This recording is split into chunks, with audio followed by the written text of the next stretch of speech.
जन्मादस्य यतो अन्वयादितरतश्चात्रेष्वभिघ्नस्वराट् तेने ब्रह्महृदाय आदिकवये मुह्यन्ति यत्सूरयः तेजो वारिमृदां यथा विनिमयो यत्र त्रिसर्गो मृषा दाम्ना स्वेन सदा निरस्तकुहकं सत्यं परं धीमहि निगमकल्पतरोर्गलितं फलं शुकमुखादमृतद्रवसंयुतं पिबत भागवतं रसमालयं मुहुरहो रसिका भुवि भावुकाः.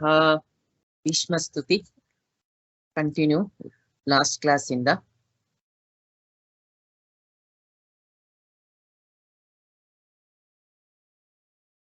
ಯುಧಿಷ್ಠಿರ ಮತ್ತು ಅವನ ತಮ್ಮಂದಿರು ಕೃಷ್ಣನ ಜೊತೆಗೆ ಕುರುಕ್ಷೇತ್ರ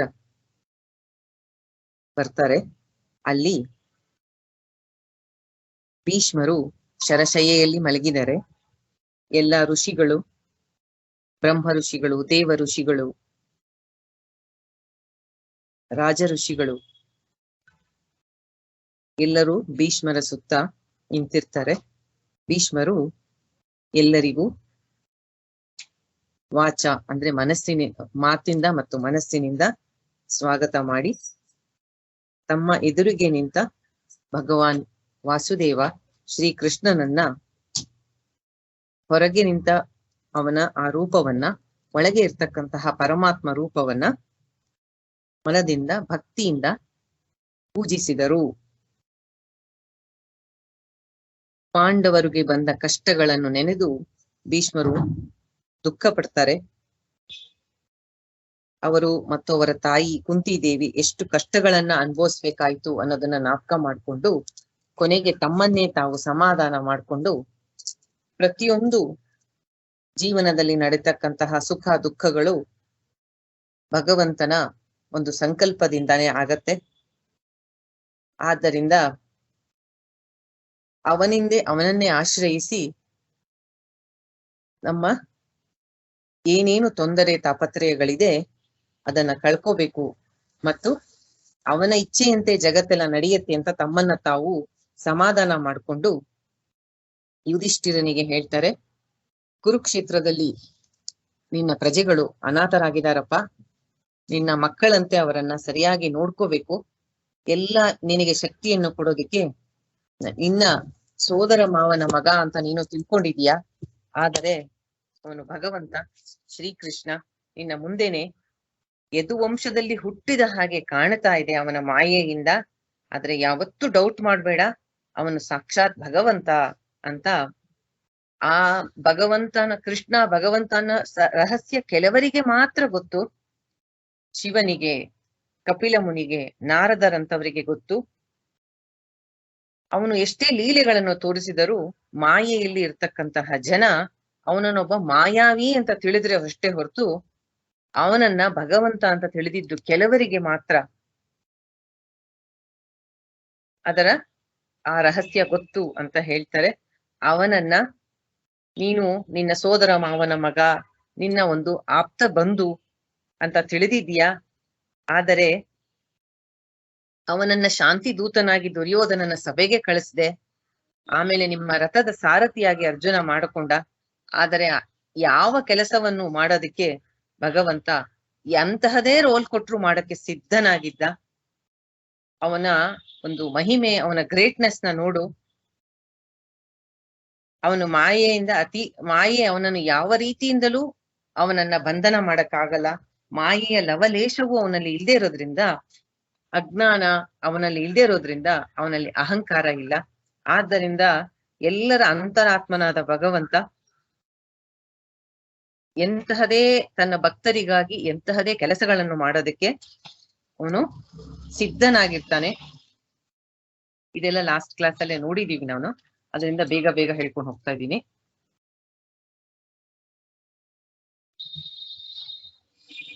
ನಮ್ಮೆಲ್ಲರ ಒಳಗೂ ಪರಮಾತ್ಮನಾಗಿ ಅವನು ಇದ್ದರೂ ಅವನ ಒಂದು ಇರುವಿಕೆಯನ್ನ ನಾವು ಸಹ ಎಷ್ಟೋ ಸತಿ ತಿಳ್ಕೊಳ್ಳಲ್ಲ, ಅರ್ಥ ಮಾಡ್ಕೊಳ್ಳಲ್ಲ.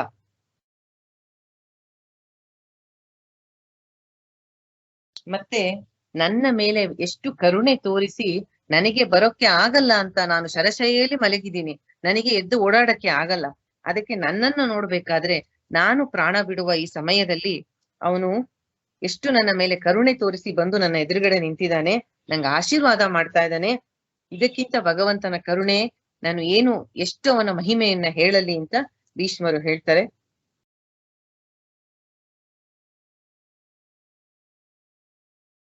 ಭಾಗವತವನ್ನ ಮಾಡೋ ಮುಂದೆ ನಾನು ಏನ್ ಎಕ್ಸ್ಪೆಕ್ಟ್ ಮಾಡೋದು ಅಂತಂದ್ರೆ, ಮಧ್ಯ ಮಧ್ಯ ಈ ಒಂದು ಪರ್ಟಿಕ್ಯುಲರ್ ಸಿಚುಯೇಷನ್ಗೆ ನೀವು ಭಗವದ್ಗೀತೆಯ ಯಾವ ಶ್ಲೋಕ ನಿಮಗೆ ನೆನಪಾಗತ್ತೆ ಅಂತ ನನಗೆ ನೀವು ಹೇಳ್ಬೇಕು. ಗೊತ್ತಾಗ್ತಿದ್ರೆ ನಾನು ಹೇಳ್ತೀನಿ. ಈ ಭೀಷ್ಮರು ಹೇಳ್ತಾ ಇರತಕ್ಕಂತಹ ಇದು ಕೊನೆಯ ಗಳಿಗೆಯಲ್ಲಿ ಪ್ರಾಣವನ್ನು ಬಿಡುವಾಗ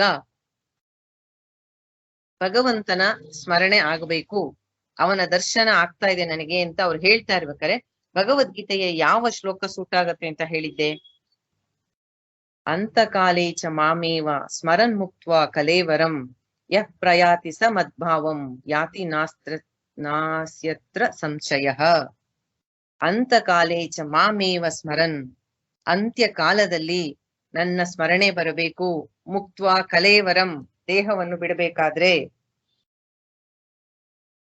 ಇಲ್ಲಿ ಒಂದೊಂದು ಇದ್ರಲ್ಲೂ ನಾವು ಭಗವದ್ಗೀತೆಯನ್ನ ಜ್ಞಾಪಕ ಮಾಡ್ಕೋಬೇಕು. ಭಾಗವತಕ್ಕೂ ಭಗವದ್ಗೀತೆಗೂ ಈ ರೀತಿ ಕನೆಕ್ಟ್ ಮಾಡ್ಬೇಕು. ಭಗವಂತ ಭಗವದ್ಗೀತೆಯಲ್ಲಿ ಹೇಳಿದ ಶ್ಲೋಕಗಳು, ಅದನ್ನ ನಾವು ಇಲ್ಲಿ ಕಥಾ ರೂಪದಲ್ಲಿ ನೋಡ್ತಾ ಇದ್ದೀವಿ. ಮೊದಲನೇ ಇಂಟ್ರೊಡಕ್ಷನ್ ಕ್ಲಾಸ್ ಅಲ್ಲೇ ಹೇಳ್ದೆ ನಾನು, ಭಗವದ್ಗೀತೆ ಉಪನಿಷತ್ತು ಮತ್ತು ಬ್ರಹ್ಮಸೂತ್ರಗಳ ಕಥಾರೂಪ ಭಾಷ್ಯವೇ ಭಾಗವತ ಅಂತ.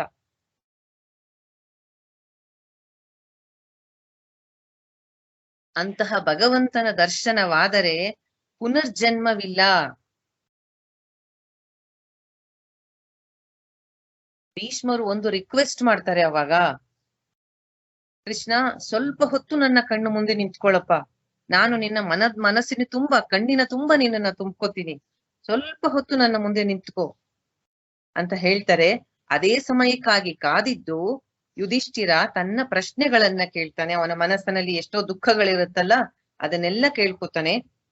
ಗುರು ಭೀಷ್ಮರು ಶಿಷ್ಯನಾಗಿ ಧರ್ಮನಂದನ ಯುಧಿಷ್ಠಿರ ಇಬ್ಬರ ಮಧ್ಯೆ ಎಷ್ಟೋ ವಿಷಯಗಳ ಬಗ್ಗೆ, ರಾಜಧರ್ಮ, ವರ್ಣಾಶ್ರಮ ಧರ್ಮ, ಮತ್ತೆ ಪ್ರವೃತ್ತಿ ಮಾರ್ಗ, ನಿವೃತ್ತಿ ಮಾರ್ಗ, ದಾನ ಧರ್ಮಗಳನ್ನ ಹೇಗೆ ಮಾಡಬೇಕು, ಮೋಕ್ಷ ಧರ್ಮ, ಭಾಗವತ ಧರ್ಮ, ಸ್ತ್ರೀ ಧರ್ಮ, ಎಲ್ಲದರ ಬಗ್ಗೆ ತುಂಬಾ ದೊಡ್ಡ ಡಿಸ್ಕಷನ್ ಆಗತ್ತೆ. ಅದೆಲ್ಲ ಮಹಾಭಾರತದಲ್ಲಿ ಬಂದಿದೆ, ಶಾಂತಿ ಪರ್ವದಲ್ಲಿ. ಭಾಗವತದಲ್ಲಿ ಆ ಡಿಸ್ಕಷನ್ ಆಗತ್ತೆ ಅಂತ ಮಾತ್ರ ಬಂದಿದೆ. ಆಮೇಲೆ ಭೀಷ್ಮರು ರಾಜನಾಗಿ ಅವನು ಮಾಡಬೇಕಾದಂತಹ ಕರ್ತವ್ಯಗಳ ಬಗ್ಗೆ ಅವನಿಗೆ ತುಂಬಾ ಲಾಂಗ್ ಡಿಸ್ಕಷನ್ ನಡೆಯುತ್ತೆ, ಭೀಷ್ಮರಿಗೆ ಮತ್ತೆ ಯುಧಿಷ್ಠಿರನಿಗೆ. ಆ ಒಂದು ಸಮಯದಲ್ಲೇ ಪರಮ ಪವಿತ್ರವಾದ ವಿಷ್ಣು ಸಹಸ್ರನಾಮದ ಭೀಷ್ಮ ಯುಧಿಷ್ಠಿರ ಸಂವಾದದಲ್ಲೇ ಅದು ಜಗತ್ತಿಗೆ ಅದರ ಇದಾಗಿತ್ತು. ಭೀಷ್ಮರಂತಹ ಮಹಾಭಕ್ತರು ಭಗವಂತನ 1000 ನಾಮಗಳನ್ನ, ಇದು ಈ ಪ್ರತಿಯೊಂದು ನಾಮವು ಈ ನಮ್ಮ ಎದುರಿಗೆ ನಿಂತಹ ಭಗವಂತ ಕೃಷ್ಣನನ್ನೇ ಸೂಚಿಸ್ತಾ ಇದೆ ಅಂತ ಅವನ 1000 ನಾಮಗಳನ್ನ ಭೀಷ್ಮರು ಯುಧಿಷ್ಠಿರನಿಗೆ ಹೇಳ್ತಾರೆ. ಇದನ್ನೇ ನಾವೆಲ್ಲ ಪಾರಾಯಣ ಮಾಡೋದು, ವಿಷ್ಣು ಸಹಸ್ರನಾಮ. ಮಹಾಭಾರತದ ಶಾಂತಿ ಪರ್ವದಲ್ಲಿ ಬರುತ್ತದೆ.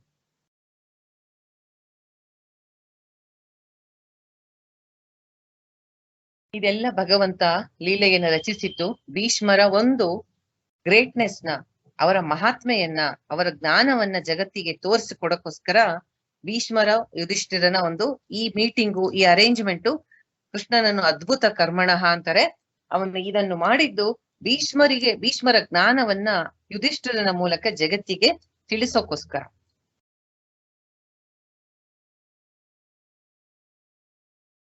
ಆಮೇಲೆ ಉತ್ತರಾಯಣ ಪುಣ್ಯಕಾಲ ಬರುತ್ತೆ. ಭೀಷ್ಮರು ಮಾತನ್ನ ನಿಲ್ಲಿಸ್ತಾರೆ. ಇಲ್ಲಿ ಒಂದು ಪಾಯಿಂಟ್ ಅನ್ನ ಲಾಸ್ಟ್ ಕ್ಲಾಸ್ ಅಲ್ಲಿ ಹೇಳಿದ್ದೆ. ಭೀಷ್ಮರಂತ ಮಹಾ ಭಕ್ತರಿಗೆ, ಎಲ್ಲವನ್ನು ತಿಳಿದಂತಹ ಜ್ಞಾನಿಗಳಿಗೆ ಉತ್ತರಾಯಣ ಕಾಲ ಅದು ಅದೆಲ್ಲ ಭಗವದ್ಗೀತೆಯಲ್ಲಿ ಹೇಳಿದೆ. ಮೊನ್ನೆ ಭಾಗವತದಲ್ಲೂ ಮುಂದೆ ಬರುತ್ತೆ. ಅದೆಲ್ಲ ಅವರಿಗೆ ಬರುತ್ತಾ ಅಂತ ನಾವು ಅಂದ್ರೆ ಅವ್ರಿಗೆ ಅದು ಅಪ್ಲೈ ಆಗತ್ತಾ? ಜ್ಞಾನಿಯಾದವನು ನಾವೆಷ್ಟೋ ಕಡೆ ತಿಳ್ಕೊಂಡಿದೀವಿ, ಅವನು ಗಂಗಾ ನದಿ ತೀರದಲ್ಲಿ ದೇಹ ಬಿಟ್ರು ಒಂದೇ, ಒಂದು ಗುಡಿಸ್ಲಲ್ಲಿ ಜೀವ ಬಿಟ್ರು ಒಂದೇ ಅಂತ. ಯಾಕೆಂದ್ರೆ ದೇಹದ ಮೇಲೆ ಯಾವ ಒಂದು ಇಂಪಾರ್ಟೆನ್ಸು ಇಲ್ಲ, ಮಹತ್ವ ಇಲ್ಲ ದೇಹಕ್ಕೆ ಅಂತ. ಅಂತದ್ರಲ್ಲಿ ಉತ್ತರಾಯಣ ಪುಣ್ಯ ಕಾಲಕ್ಕೆ ಯಾಕೆ ಭೀಷ್ಮರು ಕಾದರು ಅನ್ನೋದ್ ಬೇಕಾದ್ರೆ ಲಾಸ್ಟ್ ಕ್ಲಾಸ್ ಅಲ್ಲೇ ನಾನು ಹೇಳ್ದೆ. ಅವರ ತಂದೆಗೆ, ಅವರು ಶಂತನು ಅವರ ತಂದೆಯವರಿಗೆ ಇಚ್ಛಾ ಮರಣಿ ಅನ್ನೋ ಒಂದು ವರವನ್ನ ಕೊಟ್ಟಿರ್ತಾರೆ. ಆ ವರವನ್ನ ತಂದೆಗೆ ಒಂದು ಮರ್ಯಾದೆ ಕೊಡೋದಕ್ಕೋಸ್ಕರ ಆ ಇಚ್ಛಾ ಮರಣಿ ಅನ್ನೋ ಒಂದು ಆ ವರವನ್ನ ಅವ್ರು ಉಪಯೋಗಿಸಿದ್ರೆ ತಂದೆಗೆ ಗೌರವ ಕೊಟ್ಟ ಹಾಗೆ ಆಗತ್ತೆ. ಆದ್ದರಿಂದ ಆ ಒಂದು ಅಡ್ವಾಂಟೇಜ್ ನ, ಆ ಪ್ರಿವಿಲೇಜ್ ನ ಅವರು ಯೂಸ್ ಮಾಡ್ಕೊಂಡ್ರು ಭೀಷ್ಮರು ಅಂತ ಒಂದ್ ಕಡೆ ಒಂದು ಲೆಕ್ಚರ್ ಅಲ್ಲಿ ಕೇಳಿದೀನಿ ನಾನು. ಆಮೇಲೆ ಇನ್ನೊಂದು ಕಡೆ ಇನ್ನೊಬ್ರು ಹೇಳಿದ್ದು, ಅವರು ಜ್ಞಾನಿ ಆಗಿರ್ಲಿಲ್ಲ, ಭಕ್ತರಾಗಿದ್ರು, ಉಪಾಸಕರಾಗಿದ್ರು. ಎಲ್ಲವನ್ನು ಸಮಯ ಇದು ಅಂದ್ರೆ ಭಕ್ತರಿಗೂ ಅಪ್ಲೈ ಆಗತ್ತೆ ಅದು. ಅಂದ್ರೆ ಅವರಿಗೆ ಯಾವ ಟೈಮು, ದೇಶ, ಕಾಲದ ಮಿತಿ ಇಲ್ಲ. ಆದ್ದರಿಂದ ಇದೊಂದು ತಿಳ್ಕೊಬಹುದು. ಮತ್ತೆ ಉತ್ತರಾಯಣ ಕಾಲ ಯಾಕೆ ಪುಣ್ಯ ಕಾಲ, ಯಾಕೆ ಅದು ಪುಣ್ಯ ಕಾಲ ಅನ್ನೋದಕ್ಕೆ ಏನ್ ಹೇಳಿದ್ರು ಅಂತ. ಉತ್ತರಾಯಣ ಅಂದ್ರೆ ಜನವರಿ 14, ಈ ಪೊಂಗಲ್ ಬರುತ್ತಲ್ಲ ಆ ಟೈಮ್. ಯಾಕೆ ಪುಣ್ಯ ಕಾಲ ಅದು ಅಂದ್ರೆ ದೇವತೆಗಳಿಗೆ ಹಗಲಾಗತ್ತವಾಗ. ಮೊದಲ 6 ತಿಂಗಳು, ಉತ್ತರಾಯಣದ 6 ತಿಂಗಳು, ಜನವರಿಯಿಂದ ಜೂನ್ ತನಕ ಬರೋ 6 ತಿಂಗಳಲ್ಲಿ ಉತ್ತರಾಯಣ ಕಾಲ ಅದು. ಉತ್ತರಾಯಣ ಅಂದ್ರೆ ದೇವತೆಗಳಿಗೆ ಹಗಲು. ನಮ್ಮ ಒಂದು ವರ್ಷ ದೇವತೆಗಳಿಗೆ ಒಂದು ದಿನ. ಅದರಲ್ಲಿ ಮೊದಲ 12 ಗಂಟೆ ಉತ್ತರಾಯಣ. ನೆಕ್ಸ್ಟ್ ಬರುತ್ತಲ್ಲ ಜೂನ್ ಇಂದ ಡಿಸೆಂಬರು, ಅವಾಗ ದೇವತೆಗಳ ರಾತ್ರಿ. ಒಂದು ಅರ್ಥದಲ್ಲಿ. ಇನ್ನೊಂದು ಅರ್ಥದಲ್ಲಿ ಏನು ಅಂದ್ರೆ ನಮ್ಮ ಜೀವನಗಳನ್ನೇ ತಗೊಂಡ್ರೆ ದಕ್ಷಿಣಾಯಣ ಶುರುವಾದಾಗಿಂದ 4 ತಿಂಗಳು ಕಾಲ ಚಾತುರ್ಮಾಸ ಬರುತ್ತೆ. ಚಾತುರ್ಮಾಸ ಬರುತ್ತೆ, ಗೊತ್ತಿರುತ್ತೆ ನಿಮ್ಗೆ. ಚಾತುರ್ಮಾಸ ಅಂದ್ರೆ 4 ತಿಂಗಳು. ಈ ಮಳೆಗಾಲದಲ್ಲಿ 4 ತಿಂಗಳು. ಇನ್ನು ಈ ಆಷಾಢ ಶುದ್ಧ ಏಕಾದಶಿಯಿಂದ ಸ್ಟಾರ್ಟ್ ಆಗುತ್ತದೆ ನವೆಂಬರ್ ತನಕ. ಆ 4 ತಿಂಗಳು ಒಂದೇ ಕಡೆ ಸನ್ಯಾಸಿಗಳು ಇದ್ದು, ಅವಾಗ ಅವ್ರು ಪ್ರಯಾಣ ಮಾಡಲ್ಲ, ಒಂದೇ ಕಡೆ ಇದ್ದು ದೇವತಾ ಅರ್ಚನೆ, ಪೂಜೆ, ಅದಕ್ಕೆ ಹೆಚ್ಚು ಪ್ರಾಶಸ್ತ್ಯವಾದ ಸಮಯ. ಅದನ್ನ ಹೇಗೆ ತಗೋತಾರೆ ಅಂದ್ರೆ, ನಮ್ಮ ಮನಸ್ಸುಗಳು ಸಾಧನೆಯನ್ನ ಮಾಡಿ ಆ ಸಮಯದಲ್ಲಿ ಸಾಧನೆ, ದೇವತಾ ಅರ್ಚನೆ, ಧ್ಯಾನ, ಭಕ್ತಿ ಎಲ್ಲವನ್ನು ಮಾಡಿ ಆ ಉತ್ತರಾಯಣ ಸಮಯದಲ್ಲಿ ಹೇಗೆ ತಗೋತಾರೆ ಅಂದ್ರೆ, ನಾವು ಅದಕ್ಕೆ ಏನಂತ ಹೇಳ್ತೀವಿ, ಸುಗ್ಗಿ ಕಾಲ. ಅಂದ್ರೆ ನಾವು ಏನು ಕಷ್ಟಪಟ್ಟು ಬೆಳೆದ ಬೆಳೆ ಆ ಸಮಯದಲ್ಲಿ ಬರುತ್ತೆ ಅಂತ. ಹಂಗೆ ನಾವು ಮಾಡಿದಂತಹ ಸಾಧನೆಯ ಫಲ ಉತ್ತರಾಯಣದಲ್ಲಿ ನಮಗೆ ಪ್ರಾಪ್ತ ಆಗತ್ತೆ ಅಂತ ಒಂದರ್ಥ. ಈ 6 ತಿಂಗಳು ಮಾಡಿರ್ತೀವಲ್ಲ, 4 ತಿಂಗಳು ದಕ್ಷಿಣಾಯನದಲ್ಲಿ, ಆಮೇಲೆ 1 ತಿಂಗಳು ಇದು ಅಂತಾರೆ ಶೂನ್ಯ ಮಾಸ ಅಂತ ಹೇಳ್ತಾರೆ. ಆಗಲೂನು ಭಗವತ ಇದು ಬೆಳಿಗ್ಗೆ ಹೊತ್ತೆಲ್ಲ ಇದಕ್ ಹೋಗ್ತಾರಲ್ಲ ದೇವಸ್ಥಾನಕ್ಕೆ, ಬೇಗ ಬಾಗ್ಲ ತೆಗಿಯತ್ತೆ ಅವಾಗ. ಆಗಲೂ ಹೋಗಿ ಅಲ್ಲಿ ವಿಷ್ಣು ಸಹಸ್ರನಾಮ ಎಲ್ಲ ಹೇಳೋದು. ಅಂತೂ ಇಡೀ ಆ ದಕ್ಷಿಣಾಯನದ ಸಮಯದಲ್ಲಿ ಹೆಚ್ಚು ಅವಾಗ ದೇವತೆ ಭಗವಂತನ ಭಕ್ತಿಗೆ, ಪೂಜೆಗೆ ಹೆಚ್ಚು ನಾವು ಮಹತ್ವ ಸಾಧನೆಯಲ್ಲಿ ಅದನ್ನ ಕೊಟ್ಟಿರ್ತೀವಿ. ಅದರ ಫಲವಾಗಿ ಉತ್ತರಾಯಣದಲ್ಲಿ ಅದರ ಫಲಗಳು ಸಿಗತ್ತೆ ಅಂತ. ಆ ಸಮಯದಲ್ಲಿ ಹೆಚ್ಚು ಪ್ರಾಶಸ್ತ್ಯವಾಗಿರುತ್ತೆ.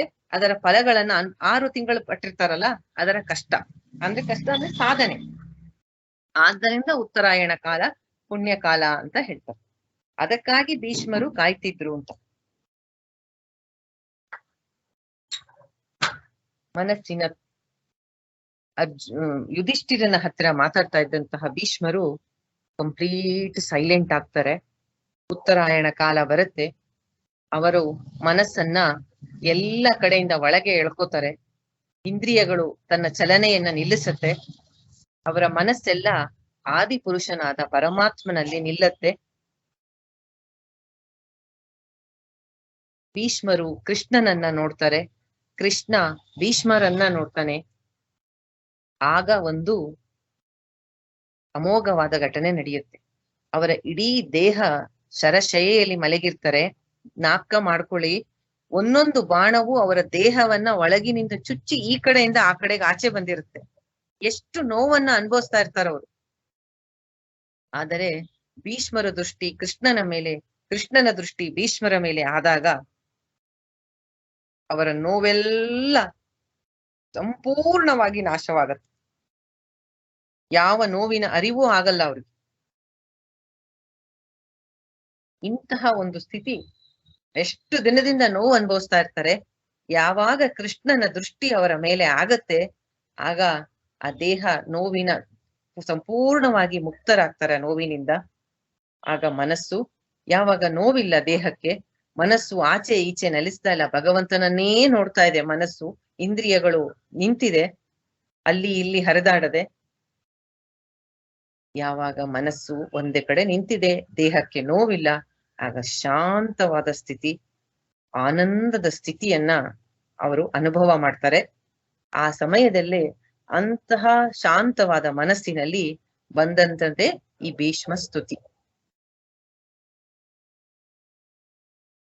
ಆಗ ನಾನು ಹೇಳಿದ್ದೆ, ನಾವು ಭೀಷ್ಮ ಸ್ತುತಿಯನ್ನು ಮುಂದುವರಿಸಕ್ಕೂ ಮುಂಚೆ ಇದೇ ಅಂತರಂಗದ ಸಾಧನೆಯನ್ನ ನಾವೆಲ್ಲ ಮಾಡ್ಬೇಕಾಗಿರೋದು. ನಮ್ಮ ಭಾಗವತದ ಒಂದು ಅಧ್ಯಯನಕ್ಕೆ 2 ದೃಷ್ಟಿಕೋನವಿದೆ. ಒಂದು ಆದಿ ಭೌತಿಕ, ಒಂದು ಆಧ್ಯಾತ್ಮಿಕ. ಆದಿ ಭೌತಿಕ ಅಂದ್ರೆ ನಮ್ಮ ಸುತ್ತ ಕಾಣ್ತಾ ಇರ್ತಕ್ಕಂತಹ ಈ ಜಗತ್ತು. ಇಲ್ಲಿ ನಾವು ಏನಂತ ಅರ್ಥ ಮಾಡ್ಕೋಬೇಕು? ಕುರುಕ್ಷೇತ್ರ ಯುದ್ಧ ಭೂಮಿ, ಭೀಷ್ಮರು ಮಲಗಿದ್ದಾರೆ, ಅವರ ಮುಂದೆ ಕೃಷ್ಣ ನಿಂತಿದ್ದಾನೆ. ಕುರುಕ್ಷೇತ್ರ ಅಂದ್ರೆ ಇವಾಗ ಹರಿಯಾಣ ಇದೆಯಲ್ಲ, ಅಲ್ಲಿ ಆ ತರ ಅಲ್ಲಿ ಮಲಗಿದ್ದಾರೆ. ಅಲ್ಲಿ ಇದಿಷ್ಟನ್ನು ಇವಾಗ ಏನ್ ಹೇಳಿದೆ, ಇದಿಷ್ಟನ್ನು ಅದನ್ನ ನಮ್ಗೆ ಅದು ಆದಿ ಭೌತಿಕ ಮಟ್ಟದಲ್ಲಿ.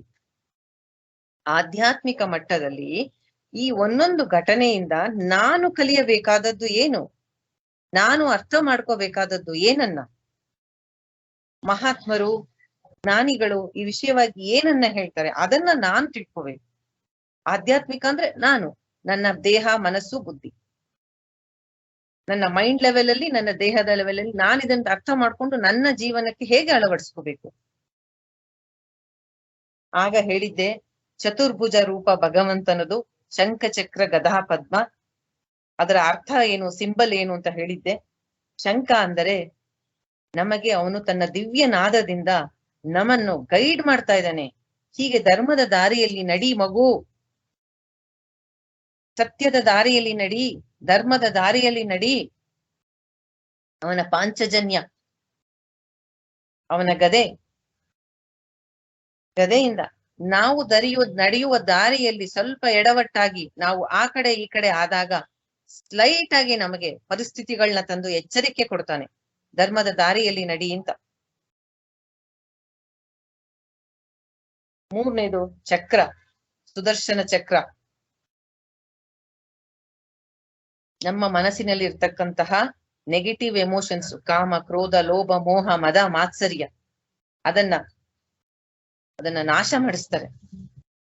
ಯಾವಾಗ ಧರ್ಮದ ದಾರಿಯಲ್ಲಿ ನಡಿತೀವಿ, ಅವನು ಹೇಳಿದ ಹಾಗೆ ನಡಿತೀವಿ, ಆಗ ನಮಗೆ ಪದ್ಮ, ಲೋಟಸ್ ಫ್ಲವರ್, ಅದು ಅವನು ನಮಗೆ ಕೊಡ್ತಕ್ಕಂತಹ ಒಂದು ಬೆಸ್ಟ್ ಗಿಫ್ಟ್, ಕಾಣಿಕೆ. ಏನ್ ಹಂಗಂದ್ರೆ, ಪದ್ಮ ಅಥವಾ ಕಮಲದ ಹೂವು ಎಂತಹ ಡರ್ಟಿ ವಾಟರ್, ಕೊಳಕಾದ ನೀರಲ್ಲಿ ಇದ್ರೂ ಅದಕ್ಕೆ ಆ ನೀರಿನ ಯಾವ ಗುಣವೂ ಬರಲ್ವೋ, ನೀರಿನ ಕೆಟ್ಟ ವಾಸನೆ ಆಗಲಿ, ನೀರಿನ ಕಲ್ಮಶ ಯಾವುದೂ ಆ ಹೂವಿಗೆ ಅಂಟಲ್ವೋ, ಹಾಗೆ ಸಂಸಾರದಲ್ಲಿ ಇದ್ದು ಈ ದೇಹ, ಮನಸ್ಸು, ಬುದ್ಧಿ ನಾನಲ್ಲ, ಅದೇ ಮೋಸ್ಟ್ ಇಂಪ್ಯೂರ್ ಥಿಂಗ್, ಅದು ನಾನಲ್ಲ, ನಾನು ಸಚ್ಚಿದಾನಂದ ಆತ್ಮ ಸ್ವರೂಪ ಅಂತ ಆ ಅನುಭವ ನಮಗೆ ಬರೋ ಹಾಗೆ ಆಶೀರ್ವಾದ ಮಾಡ್ತಾನೆ. ಮತ್ತೆ ಲಸತ್ ಪೀತ ಪಟೇ ಅಂತ ಹೇಳಿದ್ದೆ. ನಾವು ತಿಳಿಬೇಕಾದದ್ದೇನು, ಕೃಷ್ಣನ ಬಣ್ಣ, ಚರ್ಮದ ಬಣ್ಣ ನೀಲಿ ಬಣ್ಣ. ನೀಲಿಯ ಬಣ್ಣ ಅನಂತತೆಯನ್ನ ಸೂಚಿಸುತ್ತೆ, ಆಕಾಶದ ಹಾಗೆ. ಅಂದ್ರೆ ಅನ್ಲಿಮಿಟೆಡ್ ಭಗವಂತ, ಎಲ್ಲ ಕಡೆ ಸರ್ವವ್ಯಾಪ್ತ. ಅವನು ಪೀತಾಂಬರ ಹುಟ್ಟಿದ್ದಾನೆ, ಯೆಲ್ಲೋ ಕಲರ್ ಪೀತಾಂಬರ, ಗೋಲ್ಡನ್ ಯೆಲ್ಲೋ ಕಲರ್. ಆ ಪೀತಾಂಬರ ಈ ಪ್ರಕೃತಿಯನ್ನ, ಈ ಮ್ಯಾಟರ್ ಅನ್ನ, ಈ ಭೂಮಿಯನ್ನ ಸೂಚಿಸುತ್ತೆ. ಅಂದ್ರೆ ಸಚ್ಚಿದಾನಂದ ಸ್ವರೂಪ ವ್ಯಾಪ್ತನಾದ ಪರಮಾತ್ಮ ತನ್ನ ಮಾಯೆಯನ್ನ ಉಪಯೋಗಿಸಿಕೊಂಡು ನಮಗಾಗಿ ಅವತಾರ ರೂಪ ತಾಳಿ ಕೃಷ್ಣನಾಗಿ ಬಂದು ನಿಂತಿದ್ದಾನೆ. ಆ ರೀತಿಯಾದಂತಹ ಒಂದು ಅನುಸಂಧಾನ ಮಾಡ್ಕೋಬೇಕು. ಆ ನೀಲಿಯ ಬಣ್ಣ ಅವನ ಅನಂತತೆಯನ್ನ, ಆ ಹಳದಿಯ ಬಣ್ಣ ಅವನ ಮಾಯೆ ಅಥವಾ ಅವನ ಏನಂತಿರೋದು ಭೌತಿಕ ಪ್ರಕೃತಿ.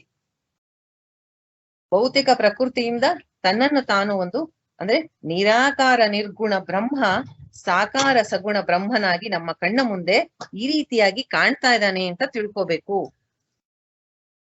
ಇಂತಹ ಭಗವಂತನಲ್ಲಿ ಯಾವಾಗ ಭೀಷ್ಮರು ಮನಸ್ಸನ್ನು ಇಟ್ಟರೋ ಎಲ್ಲಾ ನೋವು ನಾಶ ಆಯಿತು ಅಂತ ಹೇಳ್ದೆ.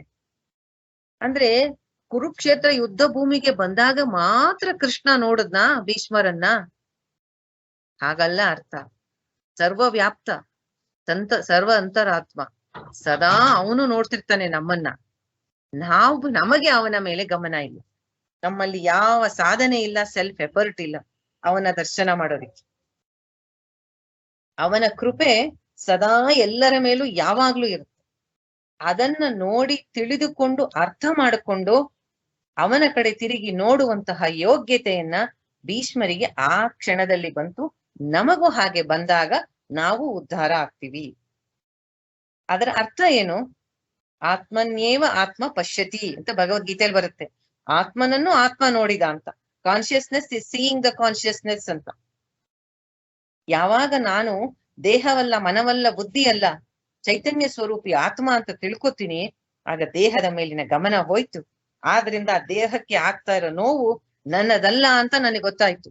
ಅದು ಅರ್ಥ ಅಲ್ಲಿ.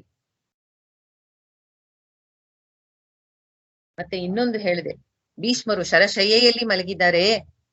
ಅವನೊಂದು ಬಾಣಗಳು ನಮ್ಮ ಮನಸ್ಸಿನಲ್ಲಿ ಉಂಟಾಗ್ತಕ್ಕಂತಹ ಕೋಪ,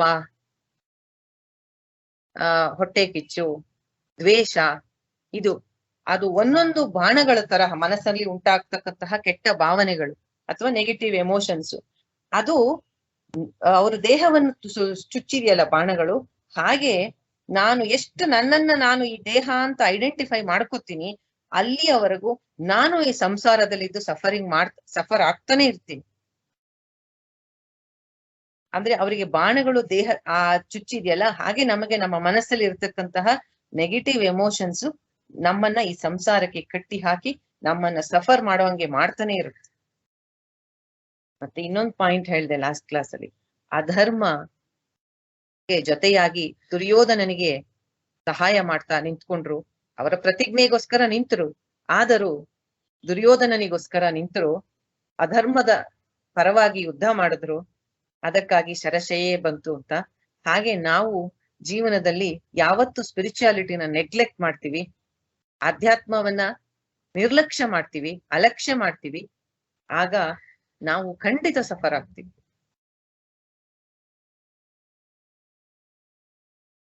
ಅಂದ್ರೆ ಸಫರ್ ಆಗ್ತೀವಿ ಅಂದ್ರೆ ಜನ್ಮ ಮೃತ್ಯು ಸಂಸಾರ ತಿರುಗ್ತಾ ಇರ್ತೀವಿ. ಪುನರಪಿ ಜನನಂ ಪುನರಪಿ ಮರಣಂ ಪುನರಪಿ ಜನನಿ ಜಠರೇ ಶಯನಂ ಇಹ ಸಂಸಾರೇ ಬಹುದುಸ್ತಾರೆ ಕೃಪಯಾ ಪಾರೆ ಪಾಹಿ ಮುರಾರೆ ಭಜ ಗೋವಿಂದಂ ಭಜ ಗೋವಿಂದಂ. ಆದರೆ ಭೀಷ್ಮರು ಇಲ್ಲಿ ತಮ್ಮನ್ನ ತಾವು ಏನ್ ಮಾಡಿದ್ರು? ಅದೇ ಎಕ್ಸಾಕ್ಟ್ ಆಗಿ ನಾವು ಮಾಡ್ಬೇಕಾಗಿರೋದು. ಅವರಿಗೆ ಆನಂದ ಮತ್ತು ಶಾಂತಿಯಿಂದ ಭೀಷ್ಮ ಸ್ತುತಿಯನ್ನ ಮಾಡಿದ್ರು. ಕೊನೆಗಾಲದಲ್ಲಿ ಹೇಗೆ ಜೀವವನ್ನ ಬಿಡೋದನ್ನ ತೋರಿಸ್ಕೊಟ್ರು. ಅಧರ್ಮದ ಪರ ನಿಂತು ಯುದ್ಧ ಮಾಡಿದ್ರು, ಶರಶಯ್ಯೆಯಲ್ಲಿ ಮಲಗಿದ್ರು ಸರಿ, ಆದರೆ ತಾವು ತಮ್ಮನ್ನ ತಾವು ಭಗವಂತನ ಜೊತೆ ಜೋಡಿಸ್ಕೊಂಡ್ರು. ಅದು ನಾವು ಅಷ್ಟೇ, ಎಷ್ಟೋ ತಪ್ಪುಗಳನ್ನ ಮಾಡ್ತೀವಿ, ಎಷ್ಟೋ ಅದೇ ಹೇಳಿದ್ನಲ್ಲ, ಅವ್ರಿಗೆ ಆ ರೀತಿ ಶರಶಯ್ಯೆ ಆದ್ರೆ ನಮಗೆ ಈ ತರ ಸಂಸಾರ ತಾಪತ್ರಯಗಳ ಶರಶಯ್ಯೆ. ಒಂದೊಂದು ನಮ್ಮ ನೆಗೆಟಿವ್ ಥಾಟು ನಮ್ಮನ್ನ ಚುಚ್ಚಿ ಚುಚ್ಚಿ ಸಂಸಾರದಲ್ಲಿ ನಮ್ಮನ್ನ ಬಂಧಿಸತ್ತೆ ಧರ್ಮಗಳಿಂದ.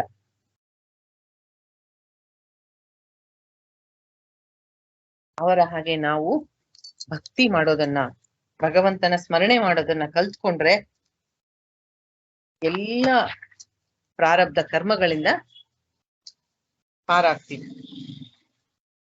ಮೊದಲನೇ ಶ್ಲೋಕ,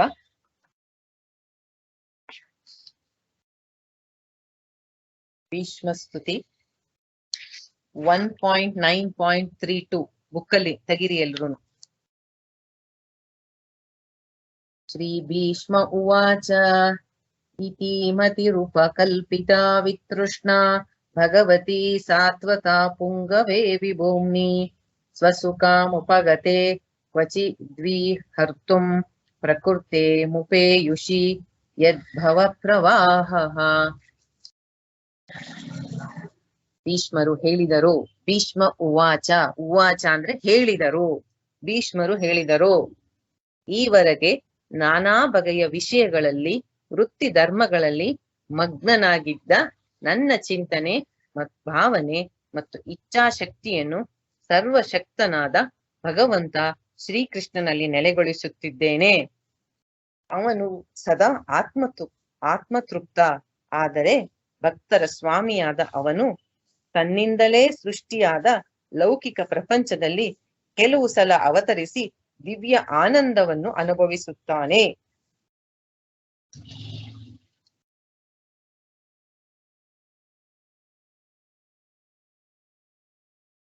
ಇಲ್ಲಿ ತುಂಬಾ ಮುಖ್ಯವಾದ ಇಂಪಾರ್ಟೆಂಟ್ ಪಾಯಿಂಟ್ ಏನು ಈ ಶ್ಲೋಕದಲ್ಲಿ ಅಂತಂದ್ರೆ, ಮತಿ ರೂಪ ಕಲ್ಪಿತ ವಿತೃಷ್ಣ. ಮತಿ ರೂಪ ಕಲ್ಪಿತ ವಿತೃಷ್ಣ. ತೃಷ್ಣ, ತೃಷೆ ಅಂದ್ರೆ ಏನು? ಎಂದಿಗೂ ಮುಗಿಯದ, ಎಷ್ಟು ಅನುಭವಿಸಿದರೂ ಇನ್ನೂ ಬೇಕು ಅನ್ನಂತಹ ತೃಷೆ. ಅಂದ್ರೆ ಏನ್ ಕೊಟ್ರು ಸಮಾಧಾನ ಆಗಲ್ಲ. ಒಂದ್ ಸ್ವಲ್ಪ ಇದ್ರೆ ಇನ್ನೂ ಬೇಕು. ವಿತೃಷ್ಣ ಅಂದ್ರೆ ಆ ತರಹದ ತೃಷೆ, ಬಯಕೆ ಇಲ್ಲದಿರುವುದು. ಮತಿ ರೂಪಕಲ್ಪಿತ. ಮತಿ, ನನ್ನ ಇಡೀ ಜೀವನವನ್ನ ಶುದ್ಧವಾಗಿ ಕಳೆದಿದ್ದೀನಿ. ಅಂತಹ ನನ್ನ ಶುದ್ಧವಾದ ಮನಸ್ಸನ್ನ ಶ್ರೀಕೃಷ್ಣ ನಿನಗೆ ಈ ಸಮಯದಲ್ಲಿ ಅರ್ಪಣೆ ಮಾಡ್ತಾ ಇದ್ದೀನಿ, ಸ್ವೀಕರಿಸು ಅಂತ ಹೇಳ್ತಿದ್ದಾರೆ. ಎಷ್ಟು ಕಾನ್ಫಿಡೆನ್ಸ್ ಇರ್ಬೇಕು ಈ ತರ ಮಾತು ಹೇಳ್ಬೇಕಾರೆ.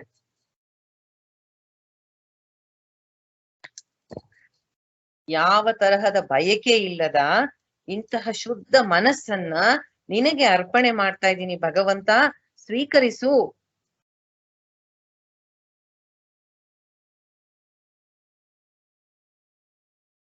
ಅವರದ್ದು ಕಾನ್ಫಿಡೆನ್ಸ್ಗೆ ಒಂದು ಇಲ್ಲೇ ಉದಾಹರಣೆ ನೋಡಿದ್ವಲ್ಲ.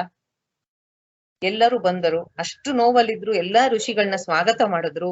ಆಮೇಲೆ ಯುಧಿಷ್ಠಿರ ಕೇಳಿದ ಪ್ರಶ್ನೆಗಳಿಗೆ ದೀರ್ಘವಾದ ಸಂವಾದ ಮಾಡಿದ್ರು. ಯಾವಾಗ ಉತ್ತರಾಯಣ ಕಾಲ ಬಂತು ಅಂದ ಮಾತನ್ನ ನಿಲ್ಸಿದ್ರು, ಮನಸ್ಸನ್ನ ಭಗವಂತನಲ್ಲಿ ನಿಲ್ಸಿದ್ರು. ಏನ್ ಹೇಳಕ್ ಹೋಗ್ತಾ ಇದ್ದೀನಿ ಅಂದ್ರೆ, ಅವರ ಮೈಂಡ್ ಅವ್ರ ಕಂಟ್ರೋಲ್ ಅಲ್ಲಿ ಹೆಂಗಿದೆ ನೋಡಿ. ಅವ್ರು ಏನ್ ಮಾಡ್ಬೇಕು ಅಂತಾರೋ ಅವಾಗ ಮನಸ್ಸು ಅವ್ರಿಗೆ ಅವೈಲಬಲ್ ಇದೆ. ನಮಗಿದ್ಯಾ? ನಾವ್ ಯಾರ ಹತ್ರನಾದ್ರು ವಟ ಅಂತ 1 ಗಂಟೆ ಮಾತಾಡ್ತಾ ಇದ್ರೆ ಆಮೇಲೆ ಜಪ ಮಾಡಕ್ ಕುತ್ಕೊಳ್ಳಿ, ಅಲ್ಲಿ ಏನ್ ಮಾತಾಡ್ತಿದ್ವೋ ಅದೇ ತಲೆಲೆಲ್ಲ. ಕಂಟ್ರೋಲ್ ಹೇಗಿದೆ ಮೈಂಡ್? ರಾಜಧರ್ಮ, ಸ್ತ್ರೀ ಧರ್ಮ, ಭಗವದ್ ಧರ್ಮ ಎಲ್ಲ ಹೇಳ್ಬಿಟ್ಟು ತಕ್ಷಣ ಮಾತು ನಿಲ್ಸಿದ್ರು. ಮಾತು ನಿಲ್ಲಿಸಿ ಮನಸ್ಸನ್ನ ಭಗವಂತನಲ್ಲಿ ಇಟ್ರು ಅಂದ್ರೆ ಆ ಮೈಂಡ್ ಅವ್ರು ಹೇಳ್ದ ಹಾಗೆ ಕೇಳತ್ತೆ ಮನಸ್ಸು. ಅಂತಹ ಶುದ್ಧವಾದ ಮನಸ್ಸನ್ನ ನಿನಗೆ ಅರ್ಪಣೆ ಮಾಡಿದ್ದೀನಿ ಕೃಷ್ಣ ಅಂತ ಹೇಳಿದ್ರು. ನಾವು ಇದನ್ನ ಪ್ರಯತ್ನ ಪಡ್ಬೇಕಲ್ವಾ? ನಾವು ಕಲ್ತ್ಕೋಬೇಕಲ್ವಾ ಇದನ್ನ? ನಮ್ಮನ್ನ ನಾವು ಪ್ರಶ್ನೆ ಕೇಳ್ಕೋಬೇಕು. ಈ ರೀತಿಯಾಗಿ ಭಗವಂತನಿಗೆ ಅರ್ಪಣೆ ಮಾಡಕ್ಕೆ ನನ್ನ ಮನಸ್ಸು ಶುದ್ಧವಾಗಿದೆಯಾ? ಬೇರೆ ಯಾರಿಗೂ ಉತ್ತರ ಕೊಡೋದ್ ಬೇಡ, ನಿಮ್ಮನ್ನ ನೀವೇ ಕೇಳ್ಕೊಳ್ಳಿ. ಎಲ್ಲೂ ನನ್ನ ಮನಸ್ಸು ಶುದ್ಧವಾಗಿದೆಯಾ? ಈ ರೀತಿಯಾಗಿ ನನ್ನ ಕಂಟ್ರೋಲ್ ಅಲ್ಲಿ ಇದೆಯಾ ನನ್ನ ಮನಸ್ಸು? ಇಲ್ವಾ? ಏನು ನನ್ನಿಂದ ತಪ್ಪಾಗಿದೆ ನಮಗೇ ಗೊತ್ತಾಗುತ್ತದು. ಕನ್ಫೆಸ್ ಮಾಡ್ಕೊಳ್ಳಿ. ಜಪ ಮಾಡ್ಬೇಕಾರೆ, ಧ್ಯಾನ ಮಾಡ್ಬೇಕಾರೆ, ಹೀಗ್ ಮಾಡಬಾರ್ದಾಗಿತ್ತು, ಹೀಗಾಯ್ತು, ನನ್ನ ಕೋಪದಿಂದ ಹೀಗಂದೆ, ಅಥವಾ ಅವರ ಮೇಲೆ ನನಗೆ ಹೊಟ್ಟೆ ಕಿಚ್ಚಾಯ್ತು, ಹೀಗ್ ಮಾತಾಡದೆ, ಇದು ತಪ್ಪು. ಬೇರೆಯವ್ರ ವಿಷಯ ಅಲ್ಲ, ನಿಮಗ್ ನೀವು ನಾನು ಹೇಳ್ತಾ ಇರೋದು. ಇಲ್ಲ ಅವ್ರ ವಿಷಯಕ್ಕೆ ನಾ ಮಾತಾಡ್ತಾ ಇಲ್ಲ, ನಿಮಗ್ ನೀವು ಕನ್ಫೆಸ್ ಮಾಡ್ಕೊಳ್ಳಿ ಭಗವಂತನ ಹತ್ರ. ಆಗ ಅವನ ಕೃಪೆ ನಿಮ್ಮ ಮೇಲೆ ಆಗೋದನ್ನ ನೋಡಿ ಹೇಗ್ ಗೊತ್ತಾಗತ್ತೆ ಅಂದ್ರೆ, ಇಮಿಡಿಯೇಟ್ ಆಗಿ ನಿಮ್ಮ ಮನಸ್ಸು ಶಾಂತ ಆಗತ್ತೆ. ಯಾವಾಗ ಅವನ ಮುಂದೆ ತಪ್ಪು ಒಪ್ಕೋತಿರೋ, ಪಶ್ಚಾತ್ತಾಪ ಪಡ್ತಿರೋ ಮಾಡಿದ ತಪ್ಪಿಗೆ, ಯಾವಾಗ ಮನಸ್ಸು ಶಾಂತ ಆಯ್ತೋ ಕೃಷ್ಣನ ಕೃಪೆ ಆಗಿದೆ ಅಂತ ತಿಳ್ಕೊಳ್ಳಿ.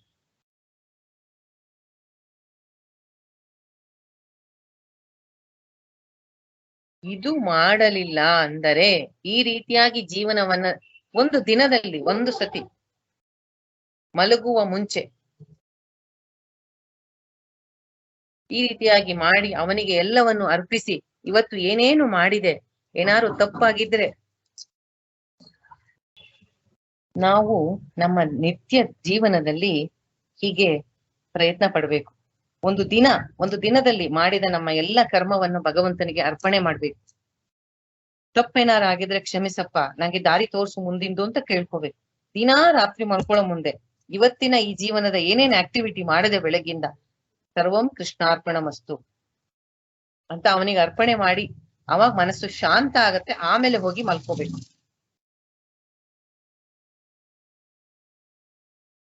ಈ ರೀತಿ ಮಾಡದೆ ಇಲ್ಲ ಈ ತರ ಜೀವನವೆಲ್ಲ ಹೀಗೆ ಮಾಡ್ಕೊಂಡ್ ಬಂದ್ರೆ ಅದು ತಪಸ್ಸು ಸಾಧನೆ ಆಗುತ್ತೆ. ಕೊನೆಯ ನಿಮಿಷದಲ್ಲಿ ನಾವು ಭೀಷ್ಮರ ಹಾಗೆ ಹೀಗೆ ಹೇಳ್ಬೋದು, ಕೃಷ್ಣ ನನ್ನ ಇಡೀ ಜೀವನವನ್ನ ಮನಸ್ಸನ್ನ ಆದಷ್ಟು ನನ್ನ ಯೋಗ್ಯತೆಗೆ ತಕ್ಕಂತೆ ನಾನು ಶುದ್ಧವಾಗಿ ಇಟ್ಕೊಳ್ಳೋಕ್ ಪ್ರಯತ್ನ ಪಟ್ಟಿದ್ದೀನಿ, ಇದನ್ನ ನಿನಗೆ ಅರ್ಪಣೆ ಮಾಡ್ತಿದ್ದೀನಿ. ಆಕ್ಚುಲಿ ನಮ್ದು ಏನೂ ಇಲ್ಲ, ಎಲ್ಲ ಒಂದೇ. ಕೆರೆಯ ನೀರನ್ನು ಕೆರೆಗೆ ಚೆಲ್ಲಿ ಅಂತ ಅವನಿಗೆ ಅರ್ಪಣೆ ಮಾಡು.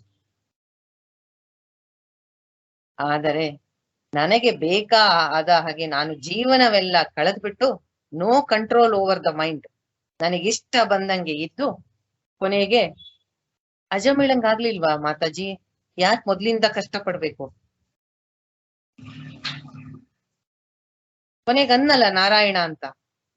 ಅಜಮಿಳನ್ನ ರೋಲ್ ಮಾಡಲ್ ಮಾಡ್ಕೋಬೇಡಿ. ಹಾಗೆ ಇದ್ದಿತ್ತು ಅಂದ್ರೆ ಕುಲಶೇಖರ ಆಳ್ವಾರ್ ಬರೀತಿರ್ಲಿಲ್ಲ. ಪ್ರಾಣ ಪ್ರಯಾಣ ಸಮಯೇ ಕಫವಾತ ಪಿತ್ತೈಹಿ ಕಂಠ ಅವರೋಧನವಿದೌ ಸ್ಮರಣಂ ಕುತಸ್ತೆ. ಜೀವ ಹೋಗುವ ಸಮಯದಲ್ಲಿ ಕಫ ವಾತ ಪಿತ್ತದ ದೋಷದಿಂದ ಬಹಳ ರೋದನ ಆಗ್ತಾ ಇರುತ್ತೆ. ಅಂತ ಸಮಯದಲ್ಲಿ ಅವನ ಸ್ಮರಣೆ ಬರೋದಿಲ್ಲ. ಮೊದಲಿಂದ ಪ್ರಾಕ್ಟೀಸ್ ಮಾಡ್ಕೊಂಡ್ ಬಂದಿದ್ರೆ ಆ ಕೊನೆಯ ನಿಮಿಷದಲ್ಲಿ ದೇಹದ ಈ ಭೀಷ್ಮರ ಹಾಗೆ ಆ ನೋವನ್ನ ಮರೆತು ಅವನ ಸ್ಮರಣೆ ಮಾಡೋದಿಕ್ಕೆ ಅದು ಮೊದಲಿಂದ ಮಾಡದಕ್ಕ ನಾವ್ ಇನ್ನೇನು ಅಲ್ಲ, ಮನುಷ್ಯ ಜೀವಿ ಇನ್ನೇನು ಅಲ್ಲ. ನಮ್ಮ ಅಭ್ಯಾಸ ಅದೇ ನಮ್ ಹ್ಯಾಬಿಟ್ ಆಗುತ್ತೆ. ನೀವು ದಿನ ಹರೇ ಕೃಷ್ಣ ಮಹಾಮಂತ್ರ ಹೇಳಿ ಮಲ್ಕೊಳ್ಳಿ, ಮಲ್ಕೊಂಡಾಗ ಸಬ್ ಕಾನ್ಶಿಯಸ್ ಮೈಂಡು ಹೇಳ್ತಾ ಇರುತ್ತದ ಹರೇ ಕೃಷ್ಣ ಕೃಷ್ಣ ಕೃಷ್ಣ ಹರೇ ಹರೇ, ಹರೇ ರಾಮ ರಾಮ ರಾಮ ಹರೇ ಹರೇ. ನಿದ್ದೆ ಬರೋ ತನಕ ನಾವು ವಿ ಆರ್ ನಥಿಂಗ್. ನಮ್ ಪ್ರಾಕ್ಟೀಸ್ ಇಂದ ಏನ್ ಮಾಡ್ತೀವೋ ಅದೇ ನಮ್ ನೇಚರ್ ಆಗುತ್ತೆ. ಅದ್ ಕೊನೆಯ ನಿಮಿಷದಲ್ಲಿ ಎಷ್ಟೇ ನೋವಿರ್ಲಿ, ಈ ಪ್ರಾಕ್ಟೀಸ್ ಇಂದ ಆ ಮೊಮೆಂಟಮ್ ಇಂದ ಆ ಕೊನೆಯ ನಿಮಿಷದಲ್ಲಿ ಬಂದ್ಬಿಡುತ್ತೆ ಹೆಸರಿಡಕ್ಕೆ. ಅದು ಬಂದ್ರೆ ಪುಣ್ಯ. ಭೀಷ್ಮರ ಹಾಗೆ ಸಾವನ್ನ ಎದುರಿಸುವುದನ್ನ ಕಲ್ತ್ಕೋಬೇಕು.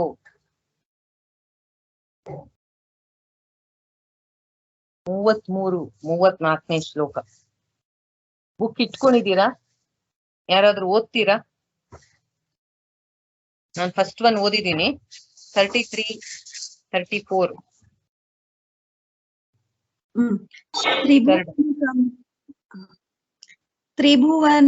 ತ್ರಿಭುವನ ಕಮನಂ ತಮಾಲವರ್ಣಂ ರವಿಕರ ಗೌರವರಾಂಬರಂ ದದಾನೆ ವಪುರಲ ಕುಲಾವೃತಾನ ನಾಬ್ಜಾಂ ವಿಜಯ ಸಖೇ ರತಿರಸ್ತು ಮೇ ಅವನವದ್ಯ.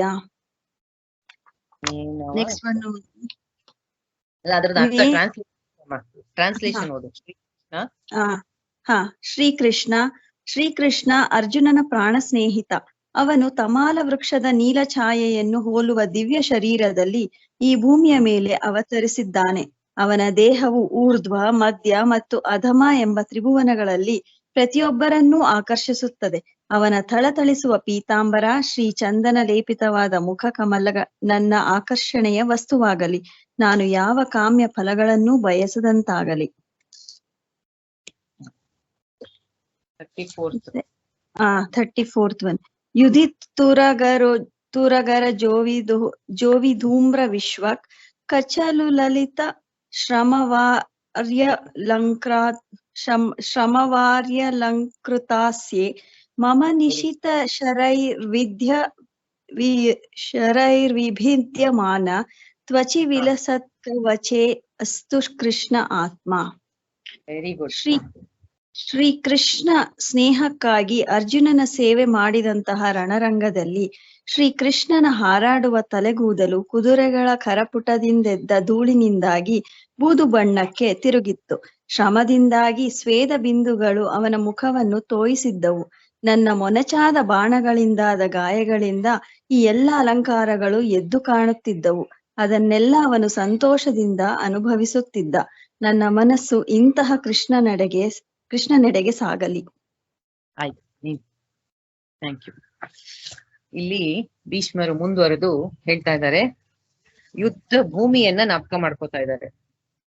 ನೀನು ಅರ್ಜುನನ ಪ್ರಾಣ ಸ್ನೇಹಿತ, ನಿನ್ನ ಬಣ್ಣ ನೀಲಿ ಬಣ್ಣ, ಅದು ದಿವ್ಯ ಶರೀರ, ಭೂಮಿಯ ಮೇಲೆ ಅವತಾರ ಮಾಡಿದ್ಯಾ. 3 ಲೋಕಗಳು, ಊರ್ಧ್ವ, ಮಧ್ಯ ಮತ್ತು ಅಧಮ. ಊರ್ಧ್ವ ಲೋಕಗಳು ಅಂದ್ರೆ ಸ್ವರ್ಗಾದಿ ಲೋಕಗಳು, ಮಧ್ಯ ಅಂದ್ರೆ ಭೂಲೋಕ, ಅಧಮ ಅಂದ್ರೆ ನರಕಾದಿ ಲೋಕಗಳು. 3 ಲೋಕಗಳಲ್ಲೂ ನಿನ್ನ ಈ ದಿವ್ಯ ರೂಪ ಎಂತಹವರನ್ನಾದ್ರೂ ಆಕರ್ಷಿಸುತ್ತದೆ. ಪೀತಾಂಬರವನ್ನು ಉಟ್ಕೊಂಡಿದ್ಯಾ, ಚಂದನ ಲೇಪಿತ ನಿನ್ನ ಮುಖ. ನನ್ನ ಮನಸ್ಸು ಅಲ್ಲೇ ನಿಲ್ಲಲಿ, ಬೇರೆ ಏನನ್ನೂ ನಾನು ಬಯಸ್ದಿರ್ಲಿ ಅಂತ ಅವ್ರಿಗವರೇ ಸ್ತುತಿ ಹೇಳ್ಕೊತಾ ಇದ್ದಾರೆ ಅವರ ಮನಸ್ಸಿಗೆ. ಮತ್ತೆ ಮುಂದಿನ ಶ್ಲೋಕದಲ್ಲಿ ಅವ್ರೇನ್ ಹೇಳ್ತಾ ಇದ್ದಾರೆ ಅಂದ್ರೆ, ಅರ್ಜುನನಿಗೋಸ್ಕರ ಅವನ ಸ್ನೇಹಕ್ಕಾಗಿ ಅವನ ರಥದ ಸಾರಥಿಯಾಗಿ ಅವನ ಸೇವೆ ಮಾಡ್ತಾ ಇದೀಯಲ್ಲ ನೀನು ಯುದ್ಧ ಭೂಮಿಯಲ್ಲಿ ಅವನ ಸಾರಥಿಯಾಗಿ ನಿಂತಿದ್ಯಲ್ಲ, ಆಗ ನಿನ್ನ ಆ ಕರ್ಲಿ ಹೇರು ಎಲ್ಲ ಕಡೆ ಹಾರಾಡ್ತಾ ಇತ್ತು ಗಾಳಿಗೆ. ಆಮೇಲೆ ನಿನ್ನ ಮುಖದಲ್ಲಿ ಬೆವರು ಹನಿಗಳು. ಯುದ್ಧ ಭೂಮಿ ಅಲ್ವಾ, ಶ್ರಮ, ರಥವನ್ನ ಹಂಗ್ ತಗೊಂಡೋಗ್ಬೇಕು, ಹಿಂಗ್ ತಗೋಬೇಕು, ಬೇರೆಯವ್ರ ಕಡೆಯಿಂದ ಬಂದ ಬಾಣದಿಂದ ತಪ್ಪಿಸ್ಬೇಕು. ಅದರಿಂದ ಸ್ವೇದ ಬಿಂದುಗಳು ಅಂದ್ರೆ ಬೆವರ ಹನಿಗಳು ನಿನ್ನ ಹಣೆಯ ಮೇಲೆಲ್ಲ ಕಾಣ್ತಾ ಇತ್ತು. ನಾನ್ ಬಿಟ್ಟಿದ್ನಲ್ಲ ತುಂಬಾ ಬಾಣಗಳು, ಅದು ನಿನ್ನ ಮೈನ ಅಲ್ಲಲ್ಲಿ ತಾಕಿ ರಕ್ತ ಬರ್ತಾ ಇತ್ತು ಅಲ್ಲಿಂದೆಲ್ಲ. ಮತ್ತೆ ಯುದ್ಧ ಭೂಮಿ ಆಗಿರೋದ್ರಿಂದ ಕುದುರೆಗಳೆಲ್ಲ ಓಡತ್ತಲ್ಲ, ಅಲ್ಲಿ ಧೂಳೆದ್ದಿತ್ತು. ಆ ಧೂಳೆಲ್ಲ ನಿನ್ನ ತಲೆಯ ಕೂದಲು ಮೇಲೆ ಬಿದ್ದು ಅದು ಬ್ರೌನ್ ಕಲರ್ ಆಗಿ ಕಾಣ್ತಾ ಇತ್ತು. ಇಷ್ಟೆಲ್ಲ ಇದ್ರು ನೀನು ಎಷ್ಟು ಸಂತೋಷವಾಗಿ ಯುದ್ಧ ಭೂಮಿಯಲ್ಲಿ ನಿಂತಿದ್ದೆ. ನನ್ನ ಮನಸ್ಸು ಆ ನಿನ್ನ ದಿವ್ಯ ರೂಪವನ್ನ ನೆನೆಸ್ಕೊಳ್ಳಿ ಅಂತ ಹೇಳ್ತಾ ಇದ್ದಾರೆ. ಇಲ್ಲಿ ನಾನು ಹೇಳಿದ್ದೆ, ಕುಂತಿ ಸ್ತುತಿಯನ್ನ ಮಾಡ್ಬೇಕಾದ್ರೆ ಕುಂತಿ ದೇವಿ ನಮಗೆ ಯಾವ ರೂಪವನ್ನು ಕುಂತಿ ನಾಪಿಸ್ಕೊಂಡ್ಲು? ಬಾಲಕೃಷ್ಣನ ರೂಪವನ್ನ ನಾಪಕ ಮಾಡ್ಕೊಂಡ್ಲು ಅಲ್ವಾ. ಕುಂತಿ ಸ್ತುತಿ ಮಾಡೋ ಮುಂದೆ ಹೇಳಿದ್ದೆ, ಅವರವರ ಭಾವಕ್ಕೆ ಅವರವರ ಭಕ್ತಿಗೆ ತಕ್ಕಂತೆ ಭಗವಂತನನ್ನ ಅವರು ನೆನಪಿಸ್ಕೋತಾರೆ. ಭಗವದ್ಗೀತೆಯಲ್ಲಿ ಯಥಾಮಾಂ ಪ್ರಪದ್ಯಂತೆ, ಯಾವ ರೀತಿ ಅವರವರ ಅವನಿಗೆ ಶರಣಾಗತರಾಗ್ತಾರೋ ಆ ರೂಪದಲ್ಲಿ ಅವರಿಗೆ ಅವನು ಆಶೀರ್ವಾದ ಮಾಡ್ತಾನೆ. ಕುಂತಿ ತಾಯಿ ಅವಳಿಗೆ ಮಗುವಿನ ರೂಪದಲ್ಲಿ ನೋಡಿದ್ಲು, ದಾಮೋದರ ರೂಪವನ್ನ ಜ್ಞಾಪಕ ಮಾಡ್ಕೊಂಡು ಅವಳು ಹೇಳಿದ್ಲು. ಮತ್ತೆ ದೇವಕಿ ವಸುದೇವನ ಮಗನಾಗಿ ಹುಟ್ಟಿದೀಯಾ ಯದುವಂಶದಲ್ಲಿ ಅಂತ ತಾಯಿಯ ಅವನನ್ನ ಒಂದು ಮಗು ಅಂತ ತಿಳ್ಕೊಂಡು ಅವಳು ದಾಮೋದರ ಲೀಲೆಯನ್ನ, ಬಾಲಕೃಷ್ಣನ ಲೀಲೆಗಳನ್ನ ಅವಳು ಹೇಳಿದ್ಲು.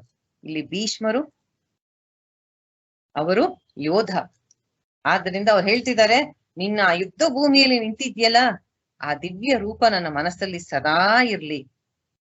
ಅಲ್ಲಲ್ಲೇ ನಿನಗೆ ಗಾಯ ಆಗಿತ್ತು, ತಲೆ ಕೂದಲೆಲ್ಲ ಹರಡಿತ್ತು, ಹಣೆಯ ಮೇಲೆಲ್ಲ ಬೆವರು. ಆ ಸುಂದರ ರೂಪ ನನ್ನ ಮನಸ್ಸಲ್ಲಿ ಯಾವಾಗಲೂ ಇರ್ಲಿ, ನಾನು ಅದನ್ನ ಸದಾ ನೋಡೋದಕ್ಕೆ ಇಷ್ಟಪಡ್ತೀನಿ ಅಂತ ಹೇಳ್ತಾರೆ. ಅವರವರ ಭಾವಕ್ಕೆ ತಕ್ಕಂತೆ ಅವರವರ ಭಕ್ತಿ, ಒಬ್ಬರು ಸಖನಾಗಿ, ಒಬ್ಬರು ಮಿತ್ರನಾಗಿ, ಒಬ್ಬರು ಯೋಧನಾಗಿ, ಒಬ್ಬರು ಬಾಲಕೃಷ್ಣನಾಗಿ, ಗೋಪಿಕೆಯರು ಅವರ ಬಿಲವೆಡ್ ಅಥವಾ ಪ್ರಿಯತಮನಾಗಿ ನೋಡ್ತಿದ್ರು. ಪ್ರಹ್ಲಾದನಂತವರು ನನ್ನ ತಂದೆ ನೀನು, ನನ್ನ ಎಲ್ಲ ಕಷ್ಟ ಸುಖಗಳು ನಿನಗೆ ಬಿಟ್ಟಿದ್ದು. ಹನುಮಂತ ದಾಸ್ಯ, ನೀನು ನನ್ನ ಸ್ವಾಮಿ, ನಾನು ನಿನ್ನ ದಾಸ. ನೀವು ಯಾವ ರೀತಿ ಭಕ್ತಿ ಮಾಡ್ತೀರಿ ಆ ರೀತಿ. ಯಶೋದೆಯ ಭಕ್ತಿ ವಾತ್ಸಲ್ಯ. ಅದೇ ರೀತಿ ಕುಂತಿ ಸಹ ಮಾಡಿದ್ದು. ಇಲ್ಲಿ ಭೀಷ್ಮರು ಮಾಡಿದ್ದು ಅವನನ್ನು ಒಬ್ಬ ಯೋಧನನ್ನಾಗಿ ಅವರು ಜ್ಞಾಪಕ ಮಾಡ್ಕೋತಾ ಇದ್ದಾರೆ.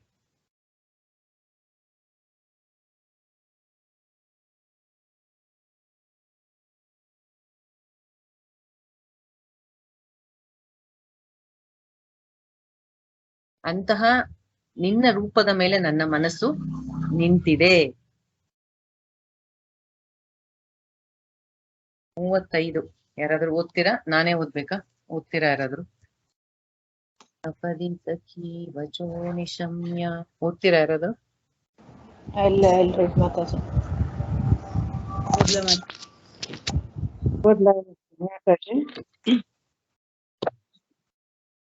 ಓದ್ತೀನಿ ಅಂದ್ರು ರಾಧಿಕಾ.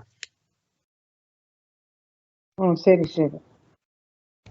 ಸಪದಿ ಸಖಿವಚೋ ನಿಷ್ಮಯ ಮಧ್ಯೆ ನಿಜ ಪರಯೋರ್ಬಲಯೋರಧಂ ನಿವೇಶ್ಯ ಸ್ಥಿತವತಿ ಪರಸೈನಿಕಾಯುರ್ಕ್ಷಣ ಋತವತಿ Partha ಸಖೇ ರತಿರ್ಮಮಾಸ್ತು. You don't have that, no? I will read Radhika translation. Translation Kannada you have to read. ನನ್ನ ಆದೇಶಕ್ಕೆ ಮಣಿದು ಭಗವಾನ್ ಶ್ರೀಕೃಷ್ಣ ಅರ್ಜುನ ಮತ್ತು ದುರ್ಯೋಧನರ ಸೈನಿಕರ ಕುರುಕ್ಷೇತ್ರ ರಣರಂಗಕ್ಕೆ ಪ್ರವೇಶಿಸಿದ. ಇಲ್ಲಿ ಶತ್ರು ಪಕ್ಷದವರ ಆಯುಷ್ಯವನ್ನು ತನ್ನ ಕರುಣಾಪೂರಿತ ದೃಷ್ಟಿಯಿಂದ ಕ್ಷೀಣಿಸಿದ. ಕೇವಲ ಶತ್ರುಗಳ ಕಡೆ ನೋಡುವಷ್ಟರಿಂದಲೇ ಇದನ್ನು ಮಾಡಿದ. ಅಂತಹ ಕೃಷ್ಣನ ಮೇಲೆ ನನ್ನ ಮನಸ್ಸು ನೆಲೆ ನಿಲ್ಲಲಿ. ಕಂಟಿನ್ಯೂ ರಾಧಿಕಾ. ವ್ಯವಹಿತ ಋತನಾಮುಖಂ ನಿರೀಕ್ಷಯ ಸ್ವಜನ ವಧಾದ್ವಿಮುಖಸ್ಯ ದೋಷಬುದ್ಧ್ಯಾ ಕುಮತಿಂ ಅಹರದಾತ್ಮ ವಿದ್ಯಯಾಯಶ್ಚರಣರತಿಃ ಪರಮಸ್ಯ ತಸ್ಯ ಮೇಸ್ತು. ಯುದ್ಧ ಭೂಮಿಯಲ್ಲಿ ತನ್ನೆದುರುಗಿರುವ ಯೋಧರನ್ನು ಸೇನಾಪತಿಗಳನ್ನು ಕಂಡ ಅರ್ಜುನ ಅಜ್ಞಾನದಿಂದ ಮಲೀನನಾದಂತೆ ತೋರಿದ. ಆಗ ಭಗವಂತ ದಿವ್ಯ ಜ್ಞಾನವನ್ನು ಬೋಧಿಸುವ ಮೂಲಕ ಅವನ ಅಜ್ಞಾನವನ್ನು ತೊಡೆದು ಹಾಕಿದ. ಅಂತಹ ಭಗವಂತನ ಪಾದ ಪದ್ಮಗಳು ಸದಾ ನನ್ನ ಆಕರ್ಷಣೆಯ ವಿಷಯವಾಗಿ ಉಳಿಯಲಿ. ಇಲ್ಲಿ ಮತ್ತೆ ಭೀಷ್ಮರು ಯೋಧರಾಗಿ ಯುದ್ಧ ಭೂಮಿಯನ್ನೇ ಜ್ಞಾಪಕ ಮಾಡ್ಕೋತಾ ಇದ್ದಾರೆ. ತನ್ನ ಮಿತ್ರನಾದ ಅರ್ಜುನನಿಗೋಸ್ಕರ ಕೃಷ್ಣ ಅವನ ರಥದ ಸಾರಥಿಯಾಗಿ ದುರ್ಯೋಧನನ ಸೈನಿಕರ ಇರತಕ್ಕಂತಹ ಕುರುಕ್ಷೇತ್ರದ ರಣರಂಗಕ್ಕೆ ಕೃಷ್ಣ ಪ್ರವೇಶ ಮಾಡಿದ. ಅಲ್ಲಿ ಇದ್ದಂತಹ ಶತ್ರುಗಳನ್ನ ತನ್ನ ಜಸ್ಟ್ ಒಂದು ಲುಕ್ ಗ್ಲಾನ್ಸ್ ಇಂದನೆ, ತನ್ನ ದೃಷ್ಟಿಯಿಂದಲೇ ಅವರ ಆಯಸ್ಸನ್ನೆಲ್ಲ ಪರಮಾತ್ಮ ಅಪಹರಣ ಮಾಡ್ಬಿಟ್ಟಿದ್ದ. ಆಗ್ಲೆ ಯಾರ್ ಬದುಕ್ಬೇಕು ಯಾರ್ ಸಾಯ್ಬೇಕು ಅಂತ ಕೃಷ್ಣ ನಿರ್ಣಯ ಮಾಡ್ಬಿಟ್ಟಿದ್ದ. ಆಗ್ಲೆ ಅವನು ಜಸ್ಟ್ ಒಂದ್ ನೋಡೋದ್ರಿಂದಲೇ. ಅಂತಹ ಭಗವಂತನ ಕೃಪೆ ನನ್ನ ಮೇಲಾಗ್ಲಿ ಅಂತ ಭೀಷ್ಮರು ಕೇಳ್ಕೊತಾ ಇದ್ದಾರೆ. ಅವನ ಒಂದು ಜಸ್ಟ್ ಕರುಣೆಯಿಂದ ಅವ್ರನ್ನೆಲ್ಲ ನೋಡ್ದ. ಅವರ ಆಯುಷನ್ನೆಲ್ಲ ಮುಗಿಸ್ಬಿಡ್ಬೇಕು ಅಂತ ಭಗವಂತ ಅವರನ್ನ ಆಲ್ರೆಡಿ ನಿರ್ಧಾರ ಮಾಡ್ಬಿಟ್ಟಿದ್ದ. ಭಗವದ್ಗೀತೆಯ ಯಾವ ಅಧ್ಯಾಯದಲ್ಲಿ ಇದು ಹೇಳ್ತಾರೆ? ಯಾರು ಹೇಳ್ತೀರಾ? ನಾನು ಆಗಲೇ ನಿರ್ಧಾರ ಮಾಡಾಗಿದೆ ಅರ್ಜುನ, ಯಾರ್ಯಾರನ್ನು ನನ್ನ ನಿರ್ಣಯದಲ್ಲಿ, ನನ್ನ ಸಂಕಲ್ಪದಲ್ಲಿ ಅವರ ಆಯಸ್ಸನ್ನೆಲ್ಲ ತೆಗೆದ್ಬಿಟ್ಟಿದ್ದೀನಿ. ಈಗ ನೀನು ನಿಮಿತ್ತ ಮಾತ್ರ ಅಂತ ಹೇಳ್ತಾನೆ. 11ನೇ ಅಧ್ಯಾಯ ಮಾತಾಜಿ, ವಿಶ್ವರೂಪದ. ಕರೆಕ್ಟ್. 11ನೇ ಅಧ್ಯಾಯ 33ನೇ ಶ್ಲೋಕ. ತಸ್ಮಾತ್ ತ್ವಮುತ್ತಿಷ್ಠ ಯಶೋ ಲಭಸ್ವ ಜಿತ್ವಾ ಶತ್ರುನ್ ಭುಂಕ್ತ್ವಾ ರಾಜ್ಯ ಸಮೃದ್ಧಂ ಮಯ್ಯೇವೈತೆ ನಿಹತಾ ಪೂರ್ವಮೇವ ನಿಮಿತ್ತ ಮಾತ್ರಂ ಭವ ಸವ್ಯಸಾಚಿನ್. ಓ ಅರ್ಜುನ, ನನ್ನ ನಿರ್ಧಾರದಲ್ಲಿ ಇವರನ್ನೆಲ್ಲ ಮುಗಿಸ್ಬಿಟ್ಟಿದ್ದೀನಿ ಆಲ್ರೆಡಿ ನಾನು. ನೀನು ನಿಮಿತ್ತ ಮಾತ್ರ. ಸವ್ಯಸಾಚಿನ್ ಅಂತ. ಸವ್ಯಸಾಚಿನ್ ಅಂದ್ರೆ 2 ಕೈಯಿಂದಲೂ ಬಾಣ ಬಿಡುವಷ್ಟು ಇದಿತ್ತಂತೆ ಅರ್ಜುನನಿಗೆ. ಅಂದ್ರೆ ಇಲ್ಲೊಂದ್ ರೀತಿ ವ್ಯಂಗ್ಯವಾಗಿ ಹೇಳ್ತಾ ಇರೋದು. ಅದೆಲ್ಲ ಮಾಡಿದ್ರು ನೀನು ನಿಮಿತ್ತ ಮಾತ್ರ. ನನ್ನ ನಿರ್ಧಾರದಲ್ಲಿ ಇವರದೆಲ್ಲಾರು ನನ್ನ ಸಂಕಲ್ಪದಲ್ಲಿ ಮುಗಿಸಿದೀನಿ. ನೀನಲ್ಲ ಅಂದ್ರು ಇನ್ನೊಬ್ರು ಬಂದು ಆ ಕೆಲ್ಸ ಮಾಡ್ತಾರೆ. ಅವ್ರು ಜಸ್ಟ್ ಇನ್ಸ್ಟ್ರೂಮೆಂಟ್ ಅಷ್ಟೇ ನನ್ನ ಕೈಯಲ್ಲಿ. ಏನ್ ಹೇಳ್ತಿದ್ದಾನೆ? ಯಶೋ ಲಭಸ್ವ, ತಗೊಳಪ್ಪ, ನಿಂಗೆ ಏನ್ ಯಶಸ್ಸು ಬೇಕೋ, ಕೀರ್ತಿ ಬೇಕೋ, ಇವ್ರನ್ನೆಲ್ಲ ಕೊಂದ್ಬಿಟ್ಟು ನಾ ಕೊಂದೆ ಅಂತ ಬೇಕಾದ್ರೆ ಕೀರ್ತಿ ತಗೋ ನೀನು. ಯಾವ ಪರಮವೀರ ಚಕ್ರ ಬೇಕೋ ತಗೋ ನೀನು. ನಿನಗೇನೇನ್ ಯಶಸ್ಸು ಬೇಕೋ, ನಿನ್ಗೇನೇನ್ ಕ್ರೆಡಿಟ್ ಬೇಕೋ ಎಲ್ಲ ತಗೋ ನೀನು. ನನ್ನ ನಿರ್ಧಾರದಲ್ಲಿ ಇವರೆಲ್ಲೆಲ್ಲನೂ ಆಗಲೇ ನಾನು ನಿರ್ಧಾರ ಮಾಡಾಗಿದೆ. ಅದಕ್ಕೆ ಅಲ್ವಾ ಹೇಳ್ತಾರೆ, ಇಡೀ ಜಗತ್ತು ಎದುರಾದ್ರೆ ಪರಮಾತ್ಮ ಒಬ್ಬ ನಮ್ಮ ಜೊತೆ ಇದ್ದರೆ ಯಾರೂ ನಮಗೇನು ಮಾಡಕ್ಕಾಗಲ್ಲ. ಅದೇ ಇಡೀ ಜಗತ್ತು ನಮ್ಮ ಜೊತೆಗಿದ್ದು ಅವನೊಬ್ಬ ಇಲ್ದೆ ಹೋದ್ರೆ, ಏನು ಹಿಂದಿಲಿ ಒಂದು ಗಾದೆ ಇದೆ ಆತರ, ಹರೇ ಹರೇ ಅದೇನೋ ಬರುತ್ತೆ, ಒಂದು ಗಾದೆ ಇದೆ ಹಿಂದಿಲಿ. ಕೃಷ್ಣ ಡಿಸೈಡ್ ಮಾಡಿದ್ರೆ ನಮ್ಮನ್ನ ಕೊಲ್ಬೇಕು ಅಂತ ಯಾರು ತಪ್ಸಕ್ಕಾಗಲ್ಲ. ಅದೇ ಬೇರೆ ಯಾರೋ ಮಾಡಿ ಕೃಷ್ಣನ ಸಂಕಲ್ಪ ಅದಾಗಿಲ್ದೆ ಹೋದ್ರೆ ಯಾರು ನಮ್ಮನ್ನ ಕೊಲ್ಲಕ್ಕೂ ಆಗಲ್ಲ. ಅದಕ್ಕೆ ಇಲ್ಲಿ ಹೇಳ್ತಾನೆ, ಜಿತ್ವಾ ಶತ್ರು ಯಶೋಲಭ್ಯಸ್ವ, ಶತ್ರುಗಳನ್ನ ಕೊಂದೇ ಅನ್ನೋ ಕೀರ್ತಿ ತಗೊಳಪ್ಪ ಅರ್ಜುನ ನೀನು. ಮತ್ತೆ ಈ ರಾಜ್ಯವನ್ನ ಆಳು, ಸಮೃದ್ಧವಾಗಿ ನೀವು ಎಂಜಾಯ್ ಮಾಡಿ, ಎಲ್ಲ ಕೀರ್ತಿಗಳು ಏನೇನ್ ಬರುತ್ತೋ ತಗೋ. ನಿಹತ ಪೂರ್ವಮೇಮ, ನಾನ್ ಮೊದ್ಲೇ ಡಿಸೈಡ್ ಮಾಡ್ಬಿಟ್ಟಿದೀನಿ ಯಾರು ಇರ್ಬೇಕು, ಯಾರು ಇದಾಗ್ಬೇಕು, ಗೆಲ್ಬೇಕು ಯುದ್ಧವನ್ನ ಅಂತ. ಭವಸವ್ಯ ಸಾಚಿನ್, ನೀನು ನಿಮಿತ್ತ ಮಾತ್ರ. ಅಂತಹ ತನ್ನ ಜಸ್ಟ್ ಒಂದು ದೃಷ್ಟಿಯಿಂದಲೇ ಎಲ್ಲ ಕೌರವ ಸೈನ್ಯವನ್ನ, ಅವರ ಭವಿಷ್ಯವನ್ನ ನಿರ್ಧಾರ ಮಾಡಿ ಕರುಣೆಯಿಂದ ಅವರ ಆಯುಸ್ಸನ್ನು ಕ್ಷೀಣಿಸಿದ. ಯುದ್ಧ ಭೂಮಿಯಲ್ಲಿ ಎಂತಹ ಅಧರ್ಮಿಯೇ ಆಗಲಿ, ಯುದ್ಧದಲ್ಲಿ ಅವರು ವೀರನಾಗಿ ಯುದ್ಧದಲ್ಲಿ ಸತ್ತರೆ ಅವರಿಗೆ ಸ್ವರ್ಗ ಪ್ರಾಪ್ತಿ ಆಗುತ್ತೆ. ಮತ್ತೆ ಅಧರ್ಮದ ಕಡೆ ನಿಂತು ಯುದ್ಧ ಮಾಡಿ ದುರ್ಯೋಧನನ ಕಡೆ ಹೆಚ್ಚು ಹೆಚ್ಚು ಪಾಪವನ್ನ ಬೆಳೆಸ್ಕೊಳ್ಳೋ ಬದಲು ಆ ದೇಹಗಳು ನಾಶ ಆಗೋದು, ಅದನ್ನೇ ಕೃಷ್ಣನ ಕರುಣೆ ಅಂತ ಇಲ್ಲಿ ಹೇಳ್ತಿರೋದು. ಬೆಟರ್ ಅದು ಅಂತ. ಆದ್ರಿಂದ ಒಂದು ಕರುಣೆಯಿಂದ ನೀನು ಎಲ್ಲಾ ಕೌರವ ಸೈನ್ಯದ ಭವಿಷ್ಯವನ್ನು ನಿರ್ಧಾರ ಮಾಡ್ಬಿಟ್ಟಿಯಲ್ಲ, ಅಂತಹ ನಿನ್ನ ಮೇಲೆ ನನ್ನ ಮನಸ್ಸು ನಿಂತ್ಕೊಳ್ಳಿ ಕೃಷ್ಣ ಅಂತ ಹೇಳ್ತಾ ಇದ್ದಾರೆ ಭೀಷ್ಮರು. ಮತ್ತೆ ಮುಂದಿನ ಶ್ಲೋಕ ತುಂಬಾ ಮುಖ್ಯವಾದದ್ದು. ತನ್ನ ಎದುರಿಗಿದ್ದ ತನ್ನ ಬಂಧು ಬಾಂಧವರನ್ನ, ಗುರುಗಳನ್ನ, ಯೋಧರನ್ನ, ಸೇನಾಧಿಪತಿಗಳನ್ನ ನನ್ನವರೂ ಅಂತ ಅಜ್ಞಾನದಿಂದ ತಿಳಿದು, ನಾನು ಈ ದೇಹ ಮತ್ತೆ ಈ ದೇಹದಿಂದ ಉಂಟಾದಂತಹ ಈ ಸಂಬಂಧಗಳೆಲ್ಲ ನಾನು ನಂದು ಅನ್ನಂತಹ ಒಂದು ಇಂಪ್ಯೂರಿಟಿ ಆಫ್ ಮೈಂಡ್ ಅನ್ಬೋದು, ಅಶುದ್ಧತೆ, ಮಲಿನತೆ,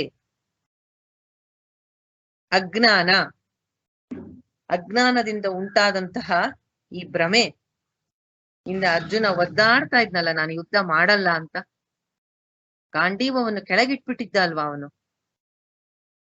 ಆಗ ಅವನಿಗೆ ದಿವ್ಯ ಜ್ಞಾನವನ್ನು, ಆತ್ಮ ಜ್ಞಾನವನ್ನು ಬೋಧನೆ ಮಾಡಿ, ಅವನು ಯಾರು, ಅವನ ನಿಜ ಸ್ವರೂಪದಲ್ಲಿ ಅವನು ಯಾರು, ಅವನೊಬ್ಬನೇ ಅಲ್ಲ, ಅವನ ಮೂಲಕ ನಮ್ಮೆಲ್ಲರಿಗೂ ಆ ದಿವ್ಯ ಜ್ಞಾನವನ್ನು ಬೋಧಿಸುವ ಇಡೀ ಮಹಾಭಾರತದ, ಇಡೀ ಕೃಷ್ಣಾವತಾರದ ಮುಖ್ಯ ಉದ್ದೇಶವಾದ ಆತ್ಮತತ್ವವನ್ನ ಜಗತ್ತಿಗೆ ಕೊಟ್ಟಂತಹ ಭಗವದ್ಗೀತೆಯನ್ನ ಅವನಿಗೆ ಬೋಧನೆ ಮಾಡಿದೆಯಲ್ಲ, ಮಾಡಿ ಅವನ ಅಜ್ಞಾನವನ್ನ ನಾಶ ಮಾಡಿ ಅವನನ್ನು ಮತ್ತೆ ಯುದ್ಧ ಮಾಡುವ ಹಾಗೆ ಮಾಡಿ, ಅವನ ಮೂಲಕ ನಮ್ಮೆಲ್ಲರಲ್ಲೂ ಆತ್ಮತತ್ವದ ಜ್ಞಾನ ಪರಂಪರೆ ಕಟ್ಟಾಗೋಗಿತ್ತು. ಅದನ್ನ ಮತ್ತೆ ಆತ್ಮ ಜ್ಞಾನ ಕೊಡಕ್ಕೆ ಎಷ್ಟು ಕರುಣೆಯಿಂದ ಅರ್ಜುನನ ಪ್ರಶ್ನೆಗಳಿಗೆ ಉತ್ತರ ಕೊಟ್ಟು ಆತ್ಮತತ್ವವನ್ನು ತಿಳಿಯೋ ಹಾಗೆ ಮಾಡ್ದಿಯಲ್ಲ ಕೃಷ್ಣ. ಅಂತಹ ನಿನ್ನಲ್ಲಿ ಇನ್ಯಾವುದರಲ್ಲೂ ನನಗೆ ಆಕರ್ಷಣೆ ಉಂಟಾಗದೆ ನಿನ್ನಲ್ಲಿ ನನ್ನ ಮನಸ್ಸು ನಿಂತ್ಕೊಳ್ಳಿ. ನಾವು ಕೇಳ್ಬೋದಲ್ವಾ ಹೀಗೆ? ಎಂತಹ ಅದ್ಭುತ 700 ಶ್ಲೋಕಗಳು ಭಗವದ್ಗೀತೆ, ಎಲ್ಲ ಉಪನಿಷತ್ತುಗಳ ಸಾರ. ನಮ್ಮಗಳಿಗೆ ಈ ಕಲಿಯುಗದಲ್ಲಿ ಉಪನಿಷತ್ತು ಬ್ರಹ್ಮಸೂತ್ರಗಳನ್ನು ಓದಿ ಅರ್ಥ ಮಾಡಿಕೊಳ್ಳುವಷ್ಟು ಸಮಯವೂ ಇಲ್ಲ, ಆ ಬುದ್ಧಿ ಮಟ್ಟವೂ ಇಲ್ಲ ಅಂತ ಅದನ್ನೆಲ್ಲ ನಮಗೆ ಅರ್ಥ ಆಗುವ ಹಾಗೆ ಕರ್ಮ, ಧ್ಯಾನ, ಭಕ್ತಿ ಎಲ್ಲವನ್ನು ಚೆನ್ನಾಗಿ ನಮಗೆ ವಿವರಣೆ ಮಾಡಿ ನಮ್ಮ ಮನಸ್ಸಿಗೆ ನಾಟೋ ಹಾಗೆ ಮಾಡಿ, ಇದರಿಂದ ಸಂಸಾರದಿಂದ ನಮ್ಮನ್ನ ಬಿಡಿಸೋ ಹಾಗೆ ಅರ್ಜುನನನ್ನು ನಿಮಿತ್ತ ಮಾಡಿಕೊಂಡು ಜಗತ್ತಿಗೆ ಈ ಗೀತೆಯಂತಹ ಏನು ಕೊಟ್ನಲ್ಲ, ಅದನ್ನ ನಾವು ಕೊನೆಯ ಜೀವನವೆಲ್ಲ ತಿಳ್ಕೋಬೇಕು. ಕೊನೆಗಾಲದಲ್ಲೂ ನೆನಪಿಸ್ಕೋಬೇಕು ಗೀತಾಚಾರ್ಯ ಶ್ರೀಕೃಷ್ಣ ಅಂತ.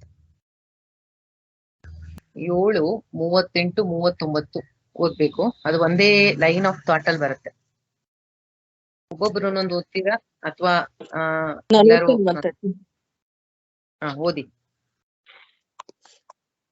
ತ್ವನಿಗಮಮಪಹಾಯ ಮತ್ಪ್ರತಿಜ್ಞಾ ಮೃತಮದೆ ಕರ್ತುಮವಪ್ಲುತೋ ರತಸ್ತಃ ಧೃತರಥ ಚರಣೋಭ್ಯಯಾಚ್ಚ ಲಗ್ಧುರ್ ಹರಿರಿವ ಹಂತುಮಿಬಂ ಗತೋತ್ತರೀಯಃ. ನನ್ನ ಕೋರಿಕೆಯನ್ನು ಈಡೇರಿಸಲು ತನ್ನ ಪ್ರತಿಜ್ಞೆಯನ್ನೇ ಭಂಗ ಮಾಡಿ ಭಗವಂತ ರಥದಿಂದ ಕೆಳಗಿಳಿದು ಅದರ ಚಕ್ರವನ್ನೇ ಕೈಗೆತ್ತಿಕೊಂಡು ಆನೆಯನ್ನು ಕೊಲ್ಲಲು ಧಾವಿಸುವ ಸಿಂಹದಂತೆ ನನ್ನೆಡೆಗೆ ತ್ವರೆಯಿಂದ ಧಾವಿಸಿ ಬಂದ. ಹಾಗೆ ಬರುತ್ತಾ ತನ್ನ ಉತ್ತರೀಯ ಬಿದ್ದು ಹೋದುದನ್ನು ಅವನು ಗಮನಿಸಲಿಲ್ಲ. ಶ್ಲೋಕ 38. ಶಿತವಿಶಿಕಹತೋ ವಿಶೀರ್ಣ ದಂಶಃ ಶತಜಪ ರಿಪ್ಲುತ ಆತತಾಯಿನೋ ಮೇ ಪ್ರಸಭಮಭಿಸಸಾರ ಮದ್ವದಾರ್ಥಂ ಸಭವತು ಮೇ ಭಗವಾನ್ ಗತಿರ್ಮುಕುಂದಃ. ಮೋಕ್ಷದಾಯಕನಾದ ದೇವೋತ್ತಮ ಪುರುಷ ಭಗವಾನ್ ಶ್ರೀಕೃಷ್ಣ ತನ್ನ ಅಂತಿಮ ಗಮ್ಯ ಸ್ಥಾನವಾಗಿರಲಿ. ರಣರಂಗದಲ್ಲಿ ನನ್ನ ಮೊನಚಾದ ಬಾಣಗಳಿಂದಾದ ಗಾಯಗಳಿಂದ ಕೋಪಗಂಡವನಂತೆ ಅವನು ನನ್ನೆಡೆಗೆ ನುಗ್ಗಿ ಬಂದ. ಅವನ ಕವಚ ಚೂರು ಚೂರಾಗಿತ್ತು, ದೇಹ ಗಾಳಿಗಳಿಂದಾಗಿ ರಕ್ತಸಿಕ್ತವಾಗಿತ್ತು. ಶ್ಲೋಕ 39. ವಿಜಯರಥ ಕುಟುಂಬ ಆತ್ತೋತ್ರೇ ಧೃತಃ ಯರಶ್ಮಿನಿ ತಚ್ರಿಯೇಕ್ಷಿಣಿಯೇ ಭಗವತಿ ರತಿರಸ್ತು ಮೇ ಮುಮುರ್ಷೋ ಯಮಿಹ ನಿರೀಕ್ಷ್ಯ ಹತಾಗಥಾ ಸ್ವರೂಪಂ. ಮರಣಕಾಲದಲ್ಲಿ ನನ್ನ ಅಂತಿಮ ಆಕರ್ಷಣೆಯು ದೇವೋತ್ತಮ ಪುರುಷ ಶ್ರೀಕೃಷ್ಣನಲ್ಲಿರಲಿ. ಬಲಗೈಯಲ್ಲಿ ಚಾವಟಿಯನ್ನು ಹಿಡಿದು ಎಡಗೈಯಲ್ಲಿ ಕಡಿವಾಣಗಳನ್ನು ಹಿಡಿದು ಅರ್ಜುನನ ರಥಕ್ಕೆ ಸರ್ವ ವಿಧಾನಗಳಿಂದಲೂ ರಕ್ಷಣೆಯನ್ನು ನೀಡುವಲ್ಲಿ ತುಂಬಾ ಎಚ್ಚರ ವಹಿಸಿದ್ದ ಪಾರ್ಥಸಾರಥಿಯಲ್ಲಿ ನನ್ನ ಮನಸ್ಸನ್ನು ಕೇಂದ್ರೀಕರಿಸುತ್ತೇನೆ. ಕುರುಕ್ಷೇತ್ರದ ರಣರಂಗದಲ್ಲಿ ಅವನನ್ನು ಕಂಡವರು ಮರಣಾನಂತರ ತಮ್ಮ ಮೂಲ ರೂಪವನ್ನು ಪಡೆದರು. ಹರೇ ಕೃಷ್ಣ ಮಾತಾಜಿ. Thank you Lalita. Thank you ಮಾತಾಜಿ. ಇಲ್ಲಿ ಕುರುಕ್ಷೇತ್ರ ಯುದ್ಧಕ್ಕೂ ಮುಂಚೆ ಶ್ರೀಕೃಷ್ಣ ಒಂದು ಪ್ರತಿಜ್ಞೆಯನ್ನ ಮಾಡಿರ್ತಾನೆ. ನಾನು ಯಾವ ಶಸ್ತ್ರವನ್ನು ಯುದ್ಧದಲ್ಲಿ ಎತ್ತೋದಿಲ್ಲ, ನಾನು ಶಸ್ತ್ರವನ್ನು ಮುಟ್ಟೋದಿಲ್ಲ, ಬರೀ ರಥದ ಸಾರಥಿ ಆಗ್ತೀನಿ, ಯಾವ ಶಸ್ತ್ರ ಆಯುಧವನ್ನು ನಾನು ಎತ್ತೋದಿಲ್ಲ ಅಂತ. ಭೀಷ್ಮರು ಒಂದು ಪ್ರತಿಜ್ಞೆಯನ್ನ ಮಾಡ್ತಾರೆ. ಏನಂತ? ನಿನ್ನ ಕೈಯಲ್ಲಿ ನಾನು ಶಸ್ತ್ರವನ್ನ, ನಿನ್ನ ಪ್ರತಿಜ್ಞೆಯನ್ನ ಮುರಿದು ನಿನ್ನ ಕೈಯಲ್ಲಿ ಶಸ್ತ್ರವನ್ನ ನಾನು ಎತ್ತಿಸ್ತೀನಿ ಅಂತ. ಯುದ್ಧ ಭೂಮಿಯಲ್ಲಿ ಏನಾಗುತ್ತೆ ಅಂದ್ರೆ, ಭೀಷ್ಮರು, ನಾ ಹೇಳ್ದೆ ಲಾಸ್ಟ್ ಕ್ಲಾಸ್ ಅಲ್ಲಿ, ಸಹಸ್ರಾಣಿ ಅಂತಾರೆ ಅವ್ರಿಗೆ. ತುಂಬಾ ವೀರರು, ಅಷ್ಟು ವಯಸ್ಸಾಗಿರುತ್ತೆ ಅವ್ರಿಗೆ. ಆದರೆ ಅವರು ಮೊದಲು 10 ದಿನ ಸೇನಾಧಿಪತಿಗಳಾದಾಗ ಪಾಂಡವರ ಸೈನ್ಯವನ್ನು ನುಚ್ಚು ನೂರು ಮಾಡ್ತಾ ಇರ್ತಾರೆ ಅವರು. ಒಂದೊಂದು ದಿನ ಎಷ್ಟೋ ಪಾಂಡವರ ಸೈನಿಕರು ನಾಶ ಆಗ್ತಾ ಇರ್ತಾರೆ. ಆದ್ರಿಂದ ನಾನು ಅವರನ್ನು ಮೊದಲು 2ನೇ ಕ್ಲಾಸ್ ಹಿಂದೆ ಹೇಳಿದ್ದೆ, ಅವರು ಇನ್ನು 1-2 ದಿನ ಯುದ್ಧ ಮಾಡಿದ್ರೆ ಇಡೀ ಪಾಂಡವರ ಸೈನ್ಯ ಮುಗ್ದೇ ಹೋಗ್ತಿತ್ತು. ಅದಕ್ಕೆ ಕೃಷ್ಣ ಒಂದು ಸಲಹೆ ಕೊಟ್ಮೇಲೆ, ಆ ಸಜೆಷನ್ ಮೇಲೆ ಪಾಂಡವರು ಹೋಗಿ ಭೀಷ್ಮರನ್ನ ಕೇಳ್ತಾರೆ, ನೀವು ಈ ತರ ಯುದ್ಧ ಮಾಡಿದ್ರೆ ನಾವು ಇದಾಗಲ್ಲ ಅಂತ. ಅವ್ರ ಮೇಲೆ ತುಂಬಾ ಪ್ರೀತಿ ಇರುತ್ತೆ ಅವ್ರಿಗೆ. ಅವರೇ ಹೇಳ್ಕೊಡ್ತಾರೆ, ಶಿಖಂಡಿಯನ್ನ ಮುಂದೆ ನಿಲ್ಸಿ ಯುದ್ಧ ಮಾಡಿ, ನಾನು ಅವಾಗ ಶಸ್ತ್ರ ತ್ಯಾಗ ಮಾಡ್ತೀನಿ ಅಂತ. ಅದು ಅವಾಗ್ಲೇ ಡಿಸ್ಕಸ್ ಮಾಡಿದ್ವಿ. ಈಗ ಏನಾಗತ್ತೆ ಅಂದ್ರೆ, ತುಂಬಾ ಯುದ್ಧ ಘೋರವಾಗಿ ಮಾಡ್ತಿರ್ತಾರೆ, ಪಾಂಡವರ ಸೈನ್ಯವನ್ನೆಲ್ಲ ನಾಶ ಮಾಡ್ತಾ ಇರ್ತಾರೆ, ತಡಿಯಕ್ಕೆ ಆಗಲ್ಲ. ಅರ್ಜುನನಿಗಂತೂ ಅವರ ಮುಂದೆ ಒಂದು ಪುಟ್ಟ ಮಗುವಿನ ಹಂಗೆ ಕಾಣಿಸ್ತಾನಂತೆ, ಒಂದ್ ಬೇಬಿ. ಅಷ್ಟು ಶೂರ ಆವೇಶದಿಂದ ಯುದ್ಧ ಮಾಡ್ತಾ ಇರ್ತಾರೆ. ಅವರ ಮುಂದೆ ಅವನಿಗೆ ನಿಂತ್ಕೊಳಕ್ಕಾಗಲ್ಲ ಅರ್ಜುನನಿಗೆ. ಆಗ ಅರ್ಜುನನ ಕಡೆ ಬಾಣಗಳನ್ನ ಬಿಡ್ತಾ ಇರ್ತಾರೆ. ಆಗ ಇಡೀ ಪಾಂಡವ ಸೈನ್ಯದ ನಾಶ ಆಗುವಂತ ಸ್ಥಿತಿ ಬಂದ್ಬಿಡುತ್ತೆ. ಆಗ ಕೃಷ್ಣ ಕೋಪ ಮಾಡಿಕೊಂಡು ಇಲ್ಲಿ ಹೇಳಿದಾರಲ್ಲ, ಆನೆಯನ್ನು ಕೊಲ್ಲಲು ಬರೋ ಸಿಂಹದಂತೆ ರಥದಿಂದ ಇಳಿತಾನೆ ಕೃಷ್ಣ. ಇಳಿದು ಬಿಟ್ಟು ರಥ ಚಕ್ರವನ್ನ ಕೈಯಲ್ಲಿ ಹಿಡಿತಾನೆ. ಚಕ್ರವನ್ನ ಕೈಯಲ್ಲಿ ಹಿಡ್ಕೊಂಡು ಭೀಷ್ಮರ ಕಡೆ ಹಂಗೆ ನುಗ್ಗಿ ಬರ್ತಾನೆ ಕೃಷ್ಣ. ಹಿಡಿದು ಅವರನ್ನ ಕೊಲ್ಲೋದಕ್ಕೆ ಮುಂದೆ ಬರ್ತಾನೆ. ಈ ಇನ್ಸಿಡೆಂಟು ಮಹಾಭಾರತದಲ್ಲಿ ಇದೆ. ಭೀಷ್ಮರಿಗೆ ತುಂಬಾ ಆನಂದ ಆಗತ್ತಂತೆ. ತಮ್ಮ ಕೈಯಲ್ಲಿರ್ತಕ್ಕಂತಹ ಶಸ್ತ್ರವನ್ನೆಲ್ಲ ಕೆಳಗಿಟ್ಟು ಕೈ ಮುಗಿದು ಆನಂದದಿಂದ ಸಂತೋಷದಿಂದ ಕೇಳ್ಕೊತಾರಂತೆ, ನಿನ್ನ ಕೈಯಲ್ಲಿ ನನ್ನ ಸಾವಾಗತ್ತಾ? ನಿನ್ನ ಕಮಲದಂತಹ ನಿನ್ನ ಕೈಗಳು, ಅದರಿಂದ ನನ್ನ ಸಾವಾಗದ ನನಗೆ ಅದಕ್ಕಿಂತ ದೊಡ್ಡ ಸಂತೋಷ ಇದೆಯಾ? ನಿನ್ನ ಕೈಯಲ್ಲಿ ಸಾವಾದರೆ ಮೋಕ್ಷವೇ ಅಂತ ಹೇಳಿ ಸಂತೋಷದಿಂದ ಕೈ ಮುಕ್ಕೊಂಡು ಕುತ್ಕೋತಾರಂತೆ ಭೀಷ್ಮರು. ತುಂಬಾ ಆನಂದ ಪಡ್ತಾರಂತೆ ನೋಡಿ. ಆಗ ಅರ್ಜುನ ಓಡಿ ಬಂದು ಕೃಷ್ಣನನ್ನ ಎಳಿತಾನೆ, ಬೇಡ ಅಂತ. ಮಾಮೂಲಿ ಜನ ಆದ್ರೆ ನಮ್ಮಂತವ್ರು ಏನ್ ತಿಳ್ಕೊತೀವಿ? ಅರ್ಜುನನ ಪರವಾಗಿ, ಪಾಂಡವರ ಪರವಾಗಿ, ತಾನು ಮಾಡಿದ ಪ್ರತಿಜ್ಞೆಗೆ ಬೆಲೆ ಇಲ್ಲ, ಅಷ್ಟು ಪಾಂಡವರ ಮೇಲಿನ ಮೋಹದಿಂದ, ಪಕ್ಷಪಾತದಿಂದ ತನ್ನ ಪ್ರತಿಜ್ಞೆಯನ್ನ ಮುರಿದು ನನ್ನ ಮೇಲೆ ಯುದ್ಧ ಮಾಡಕ್ ಬಂದಲ್ಲ ಅಂತ ಆ ತರ ತಿಳ್ಕೊಳ್ಳೋರೇ ಜಾಸ್ತಿ ಜನ. ಅದನ್ನೇ ಅವ್ರು ಹೇಳ್ತಾ ಇರೋದಿಲ್ಲಿ. ಅರ್ಜುನನನ್ನ ಕಾಪಾಡೋಕೋಸ್ಕರ ಚಕ್ರ ಎತ್ಕೊಂಡ್ ಬಂದ ಹಾಗೆ ಇತ್ತು, ಆದ್ರೆ ನಿಜವಾಗಿ ಅದಲ್ಲ ಅರ್ಥ. ನಿಜವಾಗಿ ಅದಲ್ಲ. ಭೀಷ್ಮರಂತ ಶುದ್ಧ, ಅದಕ್ಕೆ ಅವರಲ್ಲಿ ಹೇಳಿದ್ದು, ನನ್ನ ಶುದ್ಧ ಮನಸ್ಸನ್ನ ನಿನಗೆ ಅರ್ಪಣೆ ಮಾಡ್ತಿದ್ದೀನಿ ಅಂತ. ಅಂತಹ ಶುದ್ಧ ಮನಸ್ಸಿನವ್ರಿಗೆ ಮಾತ್ರ ಆ ನಿಜ ಸತ್ಯದ ಅರಿವಾಗುತ್ತೆ. ಇಲ್ಲಿ ಉದ್ದೇಶ ಅರ್ಜುನನಿಗೆ ಕಾಪಾಡ್ಬೇಕು, ಪಾಂಡವರನ್ನ ಕಾಪಾಡ್ಬೇಕು ಅನ್ನೋದಕ್ಕಿಂತ ಹೆಚ್ಚಾಗಿ ನಿನ್ನ ಭಕ್ತನ ಆಸೆಯನ್ನ ಈಡೇರ್ಸೋಕೋಸ್ಕರ, ನಿನ್ನ ಭಕ್ತನಾದ ನಾನ್ ಮಾಡಿದ್ನಲ್ಲ ಪ್ರತಿಜ್ಞೆ, ನಿನ್ನ ಕೈಯಲ್ಲಿ ಶಸ್ತ್ರವನ್ನ ಎತ್ತಿಸ್ತೀನಿ ಅಂತ. ಆಗ ನಿನ್ನ ಪ್ರತಿಜ್ಞೆ ನಾಶ ಆದ್ರೂ ಪರವಾಗಿಲ್ಲ, ನಿನ್ನನ್ನ ಪ್ರತಿಜ್ಞೆ ಮುರಿದ ಅಂತ ಎಲ್ಲರೂ ಅಂದರೂ ಪರವಾಗಿಲ್ಲ, ಆದ್ರೆ ನಿನ್ನ ಭಕ್ತನ ಮಾತನ್ನ, ನಿನ್ನ ಭಕ್ತನಿಗೆ ಆನಂದ ಕೊಡೋಕೋಸ್ಕರ, ನನ್ನ ಸಂತೋಷಕ್ಕಾಗಿ ನೀನು ಚಕ್ರವನ್ನು ಎತ್ಕೊಂಡು ಬಂದೆ. ಈ ರೀತಿ ಒಂದು ಥಿಂಕಿಂಗ್ ಬರ್ಬೇಕು.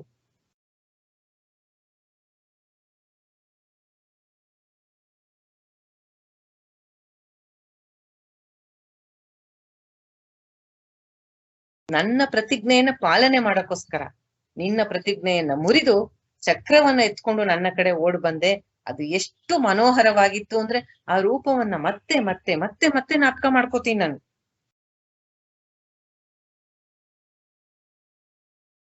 ಹಾಗೆ ಓಡ್ ಬರ್ತಾ ಇದೆಯಲ್ಲ, ಉತ್ತರೀಯ ಅಂದ್ರೆ ಈಗ ಅಂತೀವಲ್ಲ ಒಂಥರ ಶಲ್ಯ ಅಂತೀವಲ್ಲ, ಮೇಲೆ ಒಂದು ಹೊತ್ಕೊಂಡಿರ್ತಾರಲ್ಲ, ಶಲ್ಯ ಅಂತಾರೆ ಕನ್ನಡದಲ್ಲಿ. ಒಂದು ಮೇಲ್ಗಡೆ ಕೆಳಗಡೆ ಪಂಚೆ ಹುಟ್ಟಿರ್ತಾರೆ, ಮೇಲ್ಗಡೆ ಒಂದು ಹೊತ್ಕೊಂಡಿರ್ತಾರಲ್ಲ, ಅದು ಬಿದ್ದೋಯ್ತಂತೆ ಕೃಷ್ಣಂದು. ಆದರೂ ನಿಂಗೆ ಅದ್ರ ಗಮನವೇ ಇಲ್ಲ.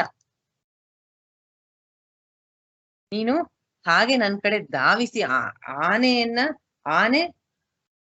ಕೊಲ್ಲೋಕೆ ಬರೋ ಸಿಂಹದಂತೆ ಬಂದೆ ಅಂತ ಹೇಳಿದ್ದಾರೆ. ಏನೋ ನಾನು ಹೊಡೆದ ಬಾಣದಿಂದ ನಿಂಗೆ ಅತಿಯಾಗಿ ಕೋಪ ಬಂದಂಗೆ ನಟನೆ ಮಾಡ್ತಾ, ನಿನ್ನ ಮೈಯೆಲ್ಲ ಅಲ್ಲಲ್ಲಿ ನಾನು ಹೊಡೆದ ಬಾಣದಿಂದ ರಕ್ತ ಆಗಿತ್ತು, ಅದೆಲ್ಲ ಕೋಪ ಬಂದ ಹಾಗೆ ಮಾಡ್ಕೊಂಡು ನನ್ನ ಹತ್ರ ಆ ರೀತಿ ನನ್ನ ಪ್ರತಿಜ್ಞೆ ಈಡೇರ್ಸಕ್ಕೋಸ್ಕರ ಬಂದ್ಯಲ್ಲ, ನಿನ್ನಲ್ಲಿ ನನ್ನ ಮನಸ್ಸು ನಿಲ್ಲಲಿ ಅಂತ ಹೇಳ್ತಾ ಇದ್ರು.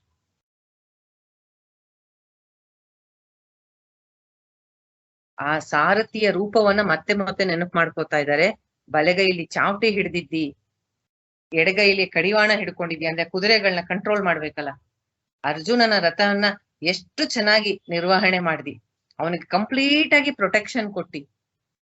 ಪಾರ್ಥ ಸಾರಥಿ, ನಿನ್ನಲ್ಲಿ ನನ್ನ ಮನಸ್ಸನ್ನ ಇಡ್ತೀನಿ ಅಂತ ಹೇಳ್ತಾರೆ.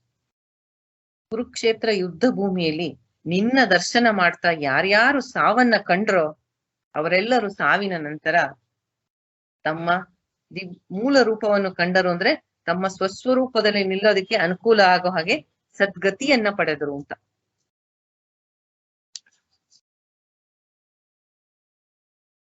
ಈ ಎಲ್ಲ ಶ್ಲೋಕದಲ್ಲೂ ಗೊತ್ತಾಗತ್ತೆ ಭೀಷ್ಮರು ಕೃಷ್ಣನನ್ನ ಅರ್ಜುನನ ರಥದ ಸಾರಥಿಯಾಗಿ ಭಾರತ ಸಾರಥಿಯಾಗಿ ತನ್ನ ಕಡೆ ತನ್ನನ್ನ ಚಾರ್ಜ್ ಮಾಡಕ್ಕೆ ತನ್ನ ಕಡೆ ಓಡಿ ಬಂದಂತಹ ಕೃಷ್ಣನ ಆ ರೂಪವನ್ನ ಅವರು ನೆನಪು ಮಾಡ್ಕೋತಾ ಇದ್ದಾರೆ.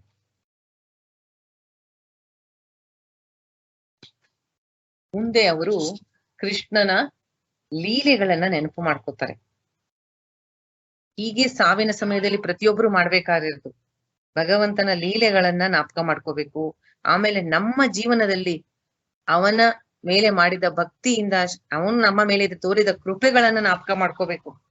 ನಾನು ಏನೂ ಅಲ್ಲ, ನನ್ನ ಯೋಗ್ಯತೆ ಏನೂ ಇಲ್ಲ, ಆದರೆ ನನಗೆ ಇಂತಹ ಒಂದು ಅವಕಾಶವನ್ನು ಒಂದು ಮನುಷ್ಯ ಜನ್ಮ ಕೊಟ್ಟು ಸಾಧನೆ ಮಾಡೋದಿಕ್ಕೆ ಪ್ರತಿ ಹೆಜ್ಜೆಯಲ್ಲೂ ನಿಂತು ನನಗೆ ಸಾರಥಿಯಾಗಿ ಕಾಪಾಡದಿಯಲ್ಲ ಕೃಷ್ಣ ಅಂತ ನೆನಪು ಮಾಡ್ಕೋಬೇಕು. ಈ ತರ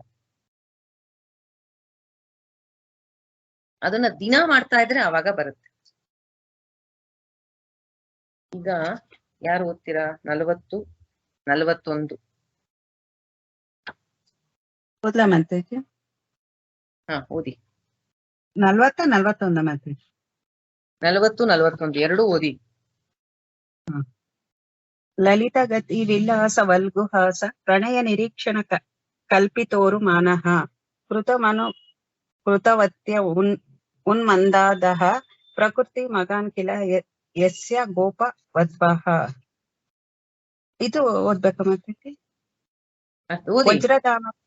ವಜ್ರಧಾಮದ ಗೋಪಿಕೆಯರನ್ನು ತನ್ನ ಲಲಿತವಾದ ಚಲನವನ ಮತ್ತು ಪ್ರೀತಿ ತುಂಬಿದ ಮಂದಹಾಸಗಳಿಂದ ಆಕರ್ಷಿಸಿದ ಭಗವಾನ್ ಶ್ರೀ ಕೃಷ್ಣನಲ್ಲಿ ನನ್ನ ಮನಸ್ಸು ನೆಲೆಗೊಳ್ಳಲಿ.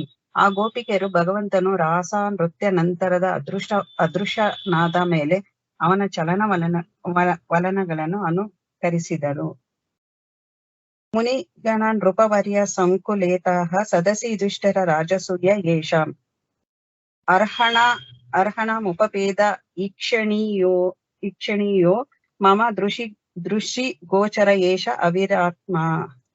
ಅವಿರಾತ್ಮ. ಯುಧಿಷ್ಠಿರ ಮಹಾರಾಜ ಆಚರಿಸಿದ ರಾಜಸೂಯ ಯಜ್ಞದಲ್ಲಿ ಪ್ರಪಂಚದ ಎಲ್ಲಾ ಗಣಗಳ ಮತ್ತು ನೃಪವರ್ಯರ ಮಹಾ ಸಂಕುಲವೇ ಸೇರಿತ್ತು. ಆ ಮಹಾಸಭೆಯಲ್ಲಿ ಭಗವಾನ್ ಶ್ರೀ ಕೃಷ್ಣನನ್ನು ಪ್ರತಿಯೊಬ್ಬರೂ ಅತ್ಯುನ್ನತ ದೇವೋತ್ತಮ ಪುರುಷನೆಂದು ಪೂಜಿಸಿದರು. ಇದು ನನ್ನ ಕಣ್ಣೆದುರಿನಲ್ಲೇ ನಡೆಯಿತು. ನನ್ನ ಮನಸ್ಸನ್ನು ಭಗವಂತನಲ್ಲಿಯೇ ನೆಲೆಗೊಳಿಸಲು ನಾನು ಆ ಪ್ರಸಂಗವನ್ನು ನೆನಪಿನಲ್ಲಿ ಇಟ್ಟುಕೊಂಡಿದ್ದೇನೆ. ಹರೇ ಕೃಷ್ಣ. ಇದು ಇಲ್ಲಿ ಹರೇ ಕೃಷ್ಣ ಚಂದ್ರಾವತಿ ಇದೊಂದು ತಪ್ಪಾಗಿದೆ. ಎಲ್ಲ ಬುಕ್ಕಲ್ಲೂ ಹಂಗೆ ಇದೆಯಾ ನೋಡ್ಕೊಳ್ಳಿ. ವಜ್ರಧಾಮ ಅಲ್ಲ, ವ್ರಜಧಾಮ. ವಾಗೆ ರಾವತ್ ಬರ್ಬೇಕಾಗಿತ್ತು, ತಪ್ಪಾಗಿದೆ ಅದು. ಅಲ್ಲಿ ಸರಿ ಮಾಡ್ಕೊಳ್ಳಿ. ಅದು ವ್ರಜಧಾಮ. ವ್ರಜಧಾಮ ಅಂದ್ರೆ ಈಗಿನ ವೃಂದಾವನ. ಅಲ್ಲಿರ್ತಕ್ಕಂತಹ ಗೋಪಿಕೆಯರನ್ನ ಅವರ ಮನಸ್ಸಿನಲ್ಲಿ ಪ್ರೀತಿ ಉಂಟಾಗೋ ಹಾಗೆ ಇತ್ತಲ್ಲ ನಿನ್ನ ಒಂದು ನಡತೆ, ನಿನ್ನ ದಿವ್ಯವಾದ ಒಂದು ರೂಪ ಎಂತವರನ್ನು ಆಕರ್ಷಣೆ ಮಾಡೋ ಹಾಗಿತ್ತು. ಆ ನಿನ್ನ ಒಂದು ಚಲನವಲನ ಅಂದ್ರೆ ನಿನ್ನ ಒಂದು ನಡತೆ, ನಿನ್ನ ಗುಣ ಅವರಿಗೆ ಹೇಗೆ ಆಕರ್ಷಣೆ ಮಾಡಿ ಅವರಲ್ಲಿ ಪ್ರೀತಿಯನ್ನು ಅವರನ್ನು ಪೂರ್ತಿಯಾಗಿ ಕೃಷ್ಣ ಸೆಳೆದ್ಬಿಟ್ಟಿರ್ತಾನೆ. ಗೋಪಿಯರ ಮನಸ್ಸಂದು ಹೆಂಗೆ ಅಪಹರಣ ಮಾಡಿದ್ಯೋ, ಚಿತ್ತ ಚೋರನಾಗಿದೆಯೋ, ಹಂಗೆ ನನ್ನ ಮನಸ್ಸು ಅಲ್ಲಿ ಇಲ್ಲಿ ಎಲ್ಲೂ ಹೋಗದೆ ನಿನ್ನಲ್ಲಿ ನಿಲ್ಲೋ ಹಾಗೆ ಮಾಡು. ಒಂದು ನಿಮಿಷವೂ ಕೃಷ್ಣನ ಒಂದು ದರ್ಶನವಿಲ್ಲದೆ ಗೋಪಿಯರು ವಿಲ ಒದ್ದಾಡ್ತಾ ಇದ್ರು. ರಾಸ ಕ್ರೀಡೆ, ರಾಸ ನೃತ್ಯದ ನಂತರ ಅವರ ಮುಂದೆ ನೃತ್ಯ ಮಾಡ್ತಿದ್ದಂತಹ ಕೃಷ್ಣ ಗೋಪಿಯರಿಗೆ ಸ್ವಲ್ಪ ಇದು ಬಂದಾಗ ಆಗತ್ತೆ, ಅಖಿಲಾಂಡ ಕೋಟಿ ಬ್ರಹ್ಮಾಂಡ ನಾಯಕ ಭಗವಂತ ನಮ್ಮ ಜೊತೆ ನೃತ್ಯ ಮಾಡ್ತಿದ್ದಾನಲ್ಲ ಅಂತ ಇಮಿಡಿಯೇಟ್ ಆಗಿ ಅದೃಶ್ಯನಾಗ್ಬಿಡ್ತಾನಲ್ಲಿ ಭಗವಂತ. ಅವನು ಇಲ್ಲಿ ಅದೃಶ್ಯನಾದ ಮೇಲೆ ಅವನನ್ನ ಹುಡುಕೊಂಡೆ. ಅದೇ ಗೋಪಿಕಾ ಗೀತ ಇದೆಯಲ್ಲ, ನಾವು ಓದ್ತೀವಲ್ಲ ಅದನ್ನು. ಜಯತಿ ತೇದಿಕಂ ಕೃಷ್ಣ ಜನ್ಮನ ವ್ರಜ ಜಯತ್ ಇಂದಿರಾ ಕೃಷ್ಣ ಶಶ್ವದತ್ರಹಿ. ಅದು ಗೋಪಿಕಾ ಗೀತಂ. ಆ ಗೋಪಿಯರು ಹೆಂಗೆ ನೀನ್ ಮಾಡ್ದ ಹಾಗೆ ನಿನ್ನನ್ನೇ ಅನುಕರಣೆ ಮಾಡ್ತಾ ಇದ್ರು. ನೀನ್ ನಡೆಯೋದ್ ಹೇಗೆ, ನೀ ಮಾತಾಡೋದ್ ಹೇಗೆ ಅಂತ. ಹಾಗೆ ಅವರ ಮನಸ್ಸಿನಲ್ಲಿ ಹೆಂಗೆ ನಿನ್ನಲ್ಲಿ ಪೂರ್ತಿಯಾಗಿ ನೆಲೆಸಿದ್ರೋ ಆ ರೀತಿಯಾಗಿ ನಿನ್ನ ಪ್ರೀತಿ ತುಂಬಿದ ಆ ನಿನ್ನ ಮುಖ ನನ್ನ ಮನಸ್ಸಲ್ಲಿ ಶಾಶ್ವತವಾಗಿ ನಿಲ್ಲಲಿ. ಇದು ಭೀಷ್ಮರು ಡೆತ್ ಟೈಮ್ ಅಲ್ಲಿ ಹೇಳಿರೋದನ್ನ ನಾವು ಸದಾ ಹೇಳ್ಕೋಬೇಕು ಮನಸ್ಸಲ್ಲಿ. ಗೋಪಿಯರ ಮನಸ್ಸಲ್ಲಿ ಹೆಂಗೆ ನಿನ್ನ ಬಗ್ಗೆ ಪ್ರೀತಿ ಪ್ರೇಮ ಇದೆ ಕೃಷ್ಣ, ಅವರ ಮನಸ್ಸನ್ನ ಹೇಗೆ ಅಪಹರಣ ಮಾಡಿದ್ಯಾ, ಹಾಗೆ ನಮಗೂ ನಿನ್ನಲ್ಲಿ ಅದೇ ರೀತಿ ಭಕ್ತಿ ಬರೋ ಹಾಗೆ ಮಾಡು, ಪ್ರೀತಿ ಬರೋ ಹಾಗೆ ಮಾಡು ಅಂತ ಅವನನ್ನ ಕೇಳ್ಕೋಬೇಕು. ಅನ್ನೋದು ಭೀಷ್ಮರು ಹೇಳ್ತಾರೆ, ರಾಜಸೂಯ ಯಜ್ಞ ಆಯ್ತಲ್ಲ ಕೃಷ್ಣ, ಆಗ ಎಂತೆಂತಹ ರಾಜರು ಬಂದಿದ್ದರು, ಎಂತೆಂತಹ ಮುನಿಗಳು ಇದ್ದರು, ಎಲ್ಲಾ ಜನ ನಿನ್ನ ಮಹಾಸಭೆ, ಯುಧಿಷ್ಠಿರನ ಸಭೆ, ಎಷ್ಟು ದೊಡ್ಡ ದೊಡ್ಡ ಮಹರ್ಷಿಗಳಿದ್ದರು, ಜ್ಞಾನಿಗಳಿದ್ದರು, ಋಷಿಗಳಿದ್ದರು, ರಾಜರಿದ್ದರು. ಆ ಸಭೆಯಲ್ಲಿ ಪ್ರತಿಯೊಬ್ಬರು ನಿನ್ನನ್ನೇ ಎಲ್ಲರಿಗಿಂತ ಅತ್ಯುತ್ತಮ ಅಂತ ನಿನ್ನನ್ನ ಅಗ್ರ ಪೂಜೆಗೆ ಕೂಡ್ಸಿದ್ರು. ನನ್ನ ಕಣ್ಣು ಮುಂದೆನೇ ನಿನ್ನಗೆ ಪೂಜೆ ಆಯ್ತು, ಅದನ್ನ ಈ ಕಣ್ಣಿಂದ ಇವತ್ತಿಗೂ ನಾನ್ ಮರೆಯಲ್ಲ. ನನ್ನ ಕಣ್ಣೆದುರಿಗೆ ನಿನ್ನ ಅಗ್ರ ಪೂಜೆ ಮಾಡಿದ್ರು ಎಲ್ಲಾ ಸೇರಿ. ಅದು ನನ್ನ ಮನಸ್ಸಿನಲ್ಲೇ ನಾನು ಇಟ್ಕೊಂಡ್ಬಿಟ್ಟಿದೀನಿ, ಆ ಪ್ರಸಂಗನ ಚೆನ್ನಾಗಿ ನೆನಪಲ್ಲಿ ಇಟ್ಕೊಂಡ್ಬಿಟ್ಟಿದೀನಿ. ಅದನ್ನ ಸದಾ ನೆನಪು ಮಾಡ್ಕೋತಿರ್ತೀನಿ ನಾನು. ಈಗ ಮತ್ತೆ ನೆನಪು ಮಾಡ್ಕೋತಾ ಇದ್ದೀನಿ ಅದನ್ನ.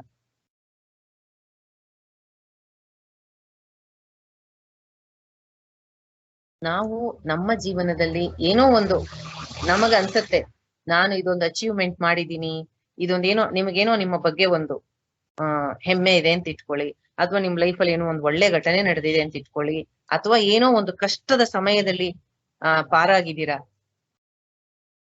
ಅಥವಾ ಏನೋ ಒಂದು ಕಷ್ಟ ಬಂದಿದೆ, ಏನೇ ಆಗ್ಲಿ ಸಿಚುಯೇಷನ್, ಪ್ರತಿಯೊಂದು ಪರಿಸ್ಥಿತಿಯಲ್ಲೂ ಅವನ ಕೃಪೆಯನ್ನ, ಅವನ ಕರುಣೆಯನ್ನ ನೋಡಿ. ಈ ಒಂದು ಕಷ್ಟದ ಪರಿಸ್ಥಿತಿ ಇದೆ, ಇದರಿಂದ ನಾನು ಕಲಿಬೇಕಾದದ್ದು ಏನೋ ಇದೆ, ಅಥವಾ ನಾನುಗಿಂತ ಕಷ್ಟದಲ್ಲಿ ಇದ್ದೆ, ನೀನು ಪಾರ್ ಮಾಡ್ದೆ, ನನ್ನಲ್ಲಿ ಯಾವ ಯೋಗ್ಯತೆನೂ ಇಲ್ಲ, ನನ್ನ ಮೇಲೆ ಎಷ್ಟು ಪ್ರೀತಿ ತೋರಿಸ್ತೀಯಾ. ನಿಮ್ಮ ಲೈಫಲ್ಲಿ ನಡೆದ ಘಟನೆಯನ್ನ ಜ್ಞಾಪಕ ಮಾಡ್ಕೊಂಡು ಕೃಷ್ಣನಿಗೆ ಕೈ ಮುಗಿಬೇಕು ಈ ರೀತಿ, ವಿತ್ ಫುಲ್ ಆಫ್ ಗ್ರಾಟಿಟ್ಯೂಡ್, ಗೌರವದಿಂದ, ಕೃತಜ್ಞತಾ ಭಾವದಿಂದ. ಕಷ್ಟ ಬಂದಿದ್ಯಾ, ನೀನು ನನಗೆ ಈ ಕಷ್ಟಕ್ಕೆ ಎರಡು ಫೇಸ್ ಇರುತ್ತೆ. ಒಂದು ಕಷ್ಟವನ್ನ ಅನುಭವಿಸೋದು, ಮತ್ತೆ ಇನ್ನೊಂದು ಕಷ್ಟದಿಂದ ನಾವು ಕಲ್ತು ನಮ್ಮ ಎಲ್ಲ ರೀತಿಯದ್ದು, ಲೌಕಿಕವಾಗಿ ಅಷ್ಟೇ, ಆಧ್ಯಾತ್ಮಿಕವಾಗಿ ಅಷ್ಟೇ, ನಮ್ಮ ಎವಲ್ಯೂಷನ್ ಆಗುತ್ತೆ, ನಮ್ಮ ಉದ್ಧಾರ ಆಗತ್ತೆ. ಕಷ್ಟದಲ್ಲಿ ಆಗೋಷ್ಟು ಉದ್ಧಾರ ಸುಖದಲ್ಲಿ ಮೈಮರಿತೀವಿ. ಸುಖ ಬಂದಾಗ ನನ್ನ ಯೋಗ್ಯತೆಯಲ್ಲಿ ಇದು ಇರ್ಲಿಲ್ಲ ಕೃಷ್ಣ, ನಿನ್ನ ದಯೆಯಿಂದ ಇದು ಬಂತು ಅಂತ ಪ್ರತಿ ಹಂತದಲ್ಲೂ ಹೀಗೆ ನೆನಪು ಮಾಡ್ಕೋಬೇಕು. ಅವರ ಜೀವನದ ಘಟನೆಗಳನ್ನ ಜ್ಞಾಪಕ ಮಾಡ್ಕೋತಿದ್ದಾರೆ ಭೀಷ್ಮರು. ನಾವು ಹೀಗ್ ಮಾಡ್ಕೋಬೇಕು. ಅಥವಾ ಏನೋ ಕಷ್ಟದಲ್ಲಿದ್ದೆ, ನಿನ್ನ ದಯೆಯಿಂದ ಪಾರಾದೆ.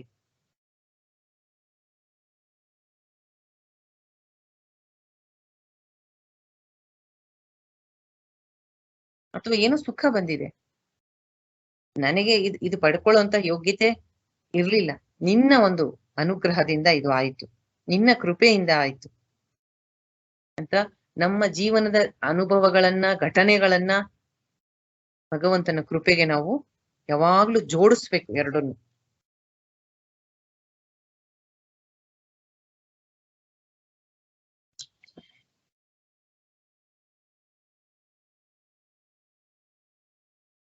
ಹೇಗೆ ಭೀಷ್ಮರು ಇಲ್ಲಿ ಕೊನೆಗೆ ಚಕ್ರವನ್ನು ಎತ್ಕೊಂಡು ಕೃಷ್ಣ ಬಂದಿದ್ದನ್ನು ಅವನ ಕೃಪೆ, ಅವನ ಪ್ರೀತಿ ಅಂತ ಹೇಗೆ ನೋಡ್ತಾ ಇದ್ದಾರೆ, ಅದು ಪರ್ಫೆಕ್ಟ್ ವಿಷನ್. ಅದು ನಾನು ಮಲಗಿದ್ದೀನಿ, ನನಗೆ ಎದ್ದು ಬರಕ್ಕಾಗಲ್ಲ ಅಂತ ಭಕ್ತನ ಬಳಿಗೆ ಭಗವಂತನೇ ಬಂದಿದ್ದಾನೆ, ಅವನ ಕೃಪೆ ಎಂಥದು ಅಂತ ಪ್ರತಿಯೊಂದು ಆ ರೀತಿ ಆ ದೃಷ್ಟಿಕೋನವನ್ನ ಬೆಳೆಸ್ಕೋಬೇಕು. ಭೀಷ್ಮ ಸ್ತುತಿ ಓದಿದ್ರೆ ಆವಾಗ ನಾವು ಮಾಡಿದ್ದು ಸಾರ್ಥಕತೆ ಆಗತ್ತೆ.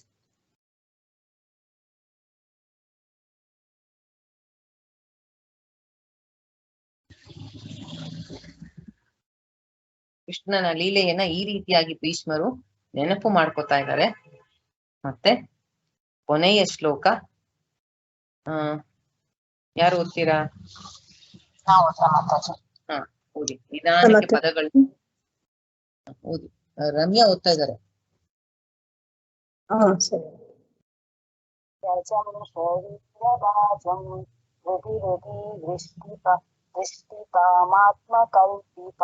ಕಲ್ಪಿತಾನಾಂ ಪ್ರತಿದೃಶಾಮಿಮಂ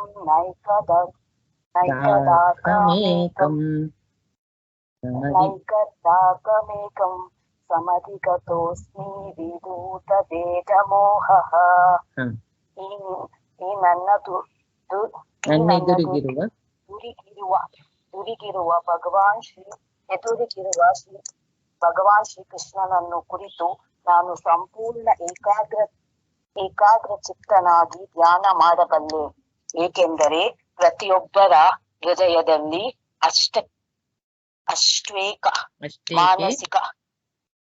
ಅಷ್ಟ್ವೇಕೆ ಮಾನಸಿಕ ಊಹಾತ್ಮಕ ಚಿಂತಕರ ಹೃದಯಗಳಲ್ಲೂ ಅಷ್ಟೇಕೆ ಮಾನಸಿಕ ಊಹಾತ್ಮಕ ಚಿಂತಕರ ಹೃದಯಗಳಲ್ಲೂ ಕೂಡ ಅವನ ಇರುವಿಕೆಯ ಬಗೆಗೆ ಇದ್ದ ದ್ವಂದ್ವಗಳನ್ನು ತಪ್ಪು ಗ್ರಹಿಕೆಗಳನ್ನು ಈಗ ನಾನು ದಾಟಿದ್ದೇನೆ. ಅವನು ಪ್ರತಿಯೊಬ್ಬರ ಹೃದಯದಲ್ಲೂ ಇದ್ದಾನೆ. ಸೂರ್ಯನನ್ನು ನಾನಾ ಬಗೆಯಲ್ಲಿ ಕಾಣಬಹುದು, ಆದರೆ ಸೂರ್ಯನೊಬ್ಬನೇ. ಹರೇ ಕೃಷ್ಣ ಮಾತಾಜಿ. ಹರೇ ಕೃಷ್ಣ. ಈಗ ಭೀಷ್ಮರು ಕಂಪ್ಲೀಟ್ ಫೋಕಸ್ ಅನ್ನ ಭಗವಂತನ ಮೇಲೆ ಮಾಡ್ತಾ ಇದ್ದಾರೆ. ನನ್ನ ಮೋಹ ಕಳಿತು, ವಿದೂತ ಭೇದ ಮೋಹ. ಭೇದ, ನಾನು ಬೇರೆ, ಅವರು ಬೇರೆ, ಅದು ಬೇರೆ, ಇದು ಬೇರೆ, ಜಗತ್ತು ಬೇರೆ, ಆ ಮೋಹ ಕಳಚಿತು. ವಿದೂತ ಭೇದ ಮೋಹ. ನನ್ನ ಅಟೆನ್ಷನ್ ನಿನ್ನ ಮೇಲೆ ಮಾತ್ರ ನಿಂತ್ಕೊಂತು. ನಾನು ನಿನ್ನನ್ನು ಎಲ್ಲರ ಹೃದಯದಲ್ಲಿ ನೋಡ್ತಾ ಇದ್ದೀನಿ. ಆ ಒನ್ನೆಸ್ ನ ಫೀಲಿಂಗ್ ಮಾಡ್ತಾ ಇದ್ದೀನಿ. ನನ್ನ ಮೋಹ ಕಳಿತು. ಅಜ್ಞಾನದಿಂದ, ಮೋಹದಿಂದ ನಾನು ಜಗತ್ತನ್ನು ಬೇರೆ ಬೇರೆ ಬೇರೆಯಾಗಿ ಕಂಡಂತ ನನ್ನ ಮೋಹ ನಾಶವಾಯಿತು. ನಿನ್ನ ಎಲ್ಲ ಲೀಲೆಗಳು ಜಗತ್ತಿನ ಒಳ್ಳೆಯದಕ್ಕಾಗಿ,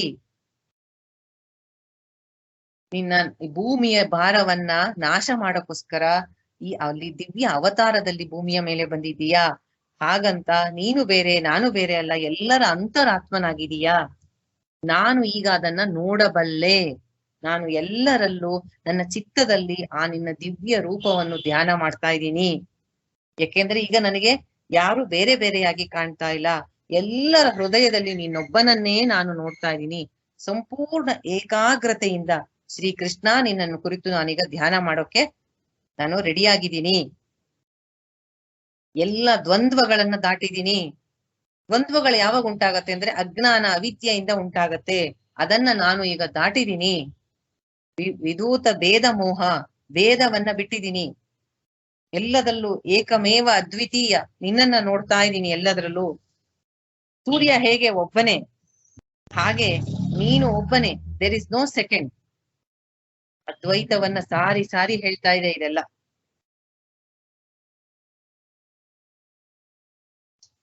ಸೂರ್ಯನನ್ನ ನಾನಾ ಬಗೆಯಲ್ಲಿ ಕಾಣ್ಬೋದು. ಅಂದ್ರೆ ಹುಟ್ತಾ ಇರ್ಬೇಕಾರೆ ಒಂಥರ, ಮೇಲ್ಗಡೆ ಇರ್ಬೇಕಾರೆ, ಮತ್ತೆ ಮುಳುಗ್ಬೇಕಾರೆ. ಆದರೆ ಸೂರ್ಯ ಇರೋದು ಒಬ್ಬನೇ. ಅಥವಾ 10 ಬಕೆಟ್ ಇಟ್ರೆ ಸೂರ್ಯನ ಇದರಲ್ಲಿ ಎಲ್ಲದ್ರಲ್ಲೂ ಸೂರ್ಯನ ರಿಫ್ಲೆಕ್ಷನ್ ಕಾಣುತ್ತೆ. ಆದ್ರೆ 10 ಬಕೆಟ್ ಅಲ್ಲಿ 10 ಸೂರ್ಯ ಕಾಣ್ಬೋದು, ಆದರೆ ಸೂರ್ಯನಿರೋದು ಒಬ್ನೇ. ಹಂಗೆ ಎಲ್ಲರ ಹೃದಯದಲ್ಲಿ ಪರಮಾತ್ಮನಾಗಿ ಬೆಳಗ್ತಾ ಇದೀಯಾ. ನೀನಿರೋದು ಒಬ್ಬನೇ, ಏಕಮೇವ ಅದ್ವಿತೀಯ ಪರಮಾತ್ಮ. ಎಲ್ಲ ಚಿಂತನೆಗಳಿಂದ, ನನ್ನ ದ್ವಂದ್ವಗಳಿಂದ ನಾನು ದಾಟಿದ್ದೀನಿ. ನಿನ್ನಲ್ಲೇ ನನ್ನ ಮನಸ್ಸನ್ನ ನಾನು ಇಟ್ಟಿದ್ದೀನಿ. ನಾನು ಕಂಪ್ಲೀಟ್ ಆಗಿ ನಿನ್ನಲ್ಲಿ ಧ್ಯಾನವನ್ನ ಮಾಡ್ತಾ ಇದ್ದೀನಿ ಅಂತ ಹೇಳ್ತಾರೆ. ಇಲ್ಲಿಗೆ ಈ ಗೀತಾ ಪ್ರಸ್ತು ಅಥವಾ ಭಾಗವತ ಇದರಲ್ಲಿ ಭೀಷ್ಮ ಸ್ತುತಿ ಮುಗಿಯುತ್ತೆ. ಸ್ವಾಮೀಜಿ ಮಾತ್ರ ಎಲ್ಲಿಂದನೋ ಒಂದು ಎಕ್ಸ್ಟ್ರಾ ಶ್ಲೋಕ ತಗೊಂಡು ಹೇಳಿದ್ದಾರೆ. ಶ್ಲೋಕವನ್ನ ಹೇಳಿಲ್ಲ, ಬರೀ ಅರ್ಥವನ್ನ ಹೇಳಿದ್ದಾರೆ. ಈ ಜಗತ್ತಲ್ಲಿ ನಡೆಯತಕ್ಕಂತಹ ಎಲ್ಲವೂ ನಿನ್ನ ಲೀಲೆ, ಎಲ್ಲರ ಒಳ್ಳೆಯದಕ್ಕಾಗಿ ಭೂಭಾರವನ್ನ ನಾಶ ಮಾಡೋಕ್ಕೋಸ್ಕರ ನೀನು ಭೂಮಿಯ ಮೇಲೆ ಅವತಾರ ಮಾಡಿದ್ಯಾ. ನಿನ್ನ ಅವತಾರ ಹೇಗಿದೆ ಅಂದ್ರೆ, ಕುರುವಂಶ ಅನ್ನೋ ಒಂದು ಕಾಡು, ಪಗಡೆ ಆಟ ಎಂಬ ಒಂದು ಬೆಂಕಿ, ಅದಕ್ಕೆ ಗಾಳಿ ನೀನು. ಹೆಂಗೆ ಕಾಡ್ಗಿಚ್ಚು ಉಂಟಾಗತ್ತಂತೆ ಗೊತ್ತಾ? ಜೋರಾಗಿ ಗಾಳಿ ಬೀಸಿದ್ರೆ ಒಂದು ಮರ ಇನ್ನೊಂದು ಮರಕ್ಕೆ ತಾಕತ್ತಂತೆ. ಆ ಫ್ರಿಕ್ಷನ್ ಆದಾಗ ಬೆಂಕಿ ಉತ್ಪತ್ತಿ ಆಗತ್ತೆ. ಅದು ಇಡೀ ಕಾಡನ್ನ ಸುಡುತ್ತೆ.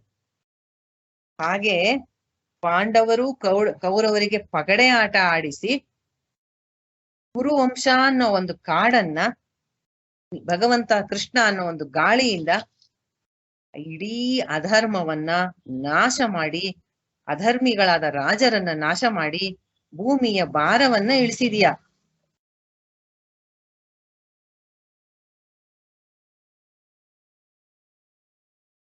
ಅಂತಹ ನಿನ್ನ ಪಾದವನ್ನ ಭದ್ರವಾಗಿ ಕೊನೆ ನಿಮಿಷದಲ್ಲಿ ಹಿಡ್ಕೋತಾ ಇದ್ದೀನಿ ಕೃಷ್ಣ ಅಂತ ಹೇಳಿ ಅಹಂ ಮರ್ತ್ಯ ನೀಡಂ ಜಿಹಾಮಿ, ಅಹಂ ಮರ್ತ್ಯ ನೀಡಂ ಜಿಹಾಮಿ ಅಂತಾರಂತೆ. ಅಹಂ ಅಂದ್ರೆ ನಾನು, ಮರ್ತ್ಯ ನೀಡಂ ಜಿಹಾಮಿ, ಈ ದೇಹವನ್ನ ಈಗ ಬಿಡ್ತಾ ಇದ್ದೀನಿ. ಮರ್ತ್ಯ ನೀಡಂ ಅಂದ್ರೆ, ಮರ್ತ್ಯ ನೀಡಂ ಅಂದ್ರೆ ನೆಸ್ಟ್ ಅಂತ.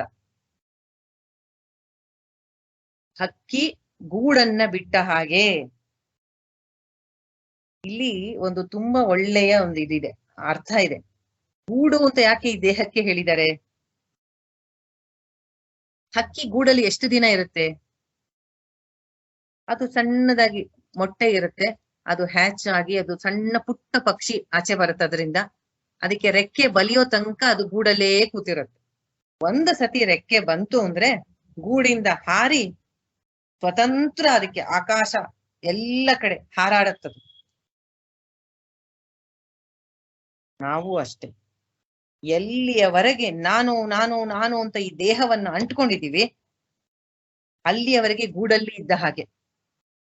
ಅದಕ್ಕೆ ನೋಡಿದ್ದೀರಾ ಎಷ್ಟು ಕಡೆ ಪ್ರಾಣ ಪಕ್ಷಿ ಹಾರಿ ಹೋಯಿತು ಅಂತ ಹೇಳ್ತಾರೆ ಯಾರ್ದಾರು ಡೆತ್ ಆದಾಗ.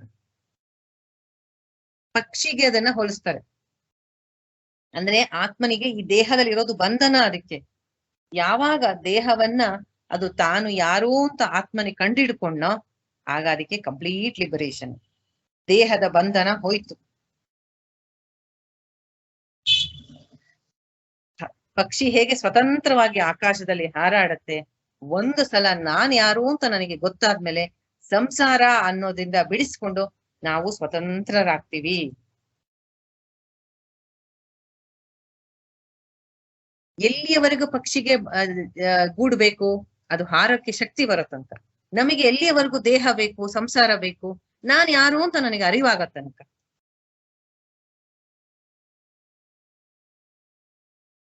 ಮತ್ತೆ ಪಕ್ಷಿಯನ್ನ ಇನ್ನೊಂದು ಅರ್ಥದಲ್ಲಿ ಕರೀತಾರಂತೆ, ದ್ವಿಜ ಅಂತಾರಂತದಕ್ಕೆ. 2 ಸತಿ ಹುಟ್ಟುತ್ತೆ.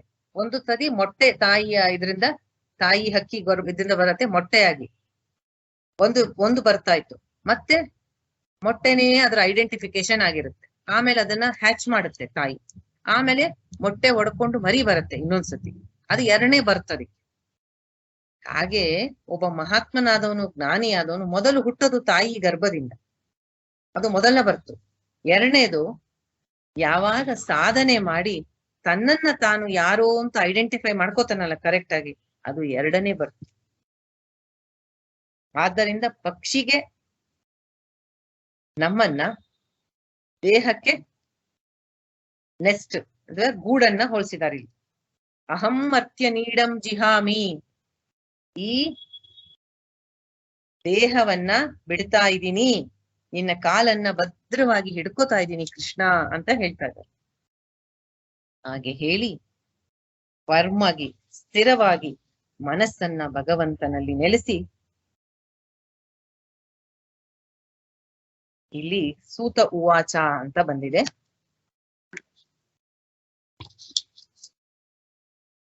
ಕೃಷ್ಣ ಏವಂ ಭಗವತಿ ಮನೋವಾಕ್ ದೃಷ್ಟಿ ವೃತ್ತಿಭಿಃ ಆತ್ಮನ್ಯಾತ್ಮಾನಮಾವೇಶ್ಯ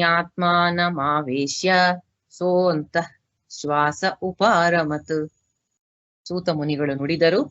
ಹೀಗೆ ಭೀಷ್ಮರು ಪರಮ ಪುರುಷನಾದ ಭಗವಾನ್ ಶ್ರೀಕೃಷ್ಣ ಪರಮಾತ್ಮನಲ್ಲಿ ತನ್ನ ಮನೋ ವಾಕ್ ದೃಷ್ಟಿ ಕ್ರಿಯೆಗಳಿಂದ ಲೀನರಾಗಿ ಮೌನಿಯಾದರು.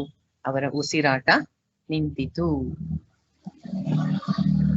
ಹೀಗೆ ಪರಮಾತ್ಮನ ಪಾದವನ್ನ ಮನಸ್ಸಿನಿಂದ ಸ್ಥಿರವಾಗಿ ಅವನಲ್ಲಿ ನಿಲ್ಲಿಸಿ, ಮನೋ ವಾಕ್, ವಾಕ್ ಅಂದ್ರೆ ಮಾತು, ದೃಷ್ಟಿ, ಮನಸ್ಸು ಎಲ್ಲವನ್ನು ಅವನಲ್ಲಿ ಕೇಂದ್ರೀಕರಿಸಿ ದೇಹವನ್ನ ತ್ಯಾಗ ಮಾಡಿದ್ರು. ಅವರ ಉಸಿರಾಟ ನಿಂತಿತು. What A glorious death. ಇದನ್ನ ನೋಡ್ತಾ ಇದ್ದ ಜನಗಳೆಲ್ಲ ಸೈಲೆಂಟ್ ಆಗೋದ್ರಂತೆ. ಹೇಗಿತ್ತಂತೆ ಸೈಲೆಂಟ್ ಆಗಿ? ಯಾಕೆ ಸೈಲೆಂಟ್ ಆದ್ರು ಅಂದ್ರೆ, ನೀವು ನೋಡಿದೀರಾ ಸಾಯಂಕಾಲದ ಪಕ್ಷಿಗಳೆಲ್ಲ ಗೂಡಿಗೆ ಬರೋ ಟೈಮಲ್ಲಿ ತುಂಬಾ ಶಬ್ದ ಮಾಡ್ತಾ ಇರುತ್ತೆ. ಕಾಗೆ, ಪಾರಿವಾಳ ಎಲ್ಲಾನು. ಒಂದು ಸ್ವಲ್ಪ ಹೊತ್ತು ಕತ್ಲಾದ್ಮೇಲೆ ಎಲ್ಲ ಸೈಲೆಂಟ್ ಆಗ್ಬಿಡುತ್ತೆ, ಎಲ್ಲ ಗೂಡು ಸೇರ್ಕೊಳ್ಳುತ್ತೆ. ಇಲ್ಲಿ ಜನ ಯಾಕೆ ಸೈಲೆಂಟ್ ಆದ್ರಂತೆ ಅಂದ್ರೆ, ಕೆಲವರು ಆಶ್ಚರ್ಯದಿಂದ, ಕೆಲವರು ದುಃಖದಿಂದ, ಕೆಲವರು ಸಂತೋಷದಿಂದ ಎಲ್ರು ಸೈಲೆಂಟ್ ಆಗೋದ್ರಂತೆ. ಕೆಲವರು ದುಃಖದಿಂದ, ಯಾಕೆಂದ್ರೆ ಅವರ ಇಡೀ ವಂಶಕ್ಕೆ ತುಂಬಾ ಹಿರಿಯರು, ಎಲ್ಲರನ್ನು ಪ್ರೀತಿಯಿಂದ ಕಂಡವರು ಭೀಷ್ಮರ ದೇಹತ್ಯಾಗ ಮಾಡಿದ್ರಲ್ಲ ಅಂತ ದುಃಖ ಪಟ್ರು. ಋಷಿ ಮುನಿಗಳು ನೋಡಿ ಆನಂದ ಪಟ್ರು. ಎಂತಹ ಒಳ್ಳೆ ಸಾವು, ಇಂತಹದ್ದು ಯಾರಿಗೂ ಅಪರೂಪ ಇದು, ಇಂತಹದ್ದು ನೋಡೋದು ಅಂತ ಆಶ್ಚರ್ಯಪಟ್ಟವರು. ಹೇಗೆ ಅಂದ್ರೆ ನಾವು ವೇದ ಉಪನಿಷತ್ತುಗಳಲ್ಲಿ ಏನು ಓದಿದ್ವಿ ಅದನ್ನ ಕಣ್ಣಾರೆ ಇವತ್ತು ನಮ್ಮ ಮುಂದೆ ನೋಡಿದ್ವಲ್ಲ, ನಮಗ್ ರಿಯಲೈಸ್ ಆಯ್ತಲ್ಲ.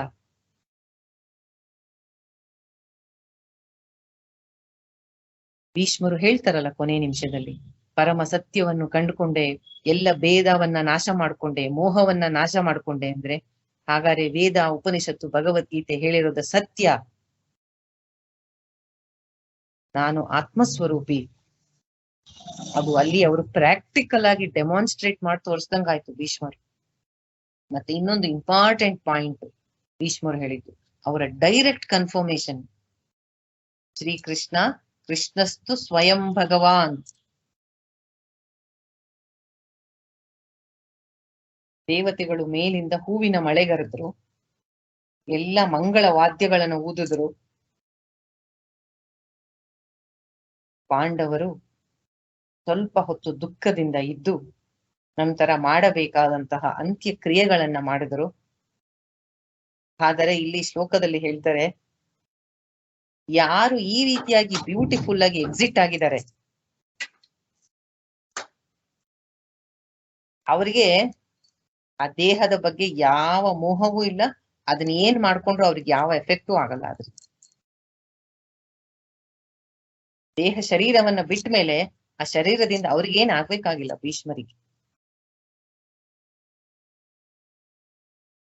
ಅವ್ರಿಗೆ ಅದರಿಂದ ನೀವೇನಾದ್ರು ಮಾಡ್ಕೊಳ್ಳಿ, ಅವ್ರಿಗೆ ಯಾವ್ದ್ರದ್ರಿಂದ ಯಾವ ಬಾಧೆನೂ ಇಲ್ಲ.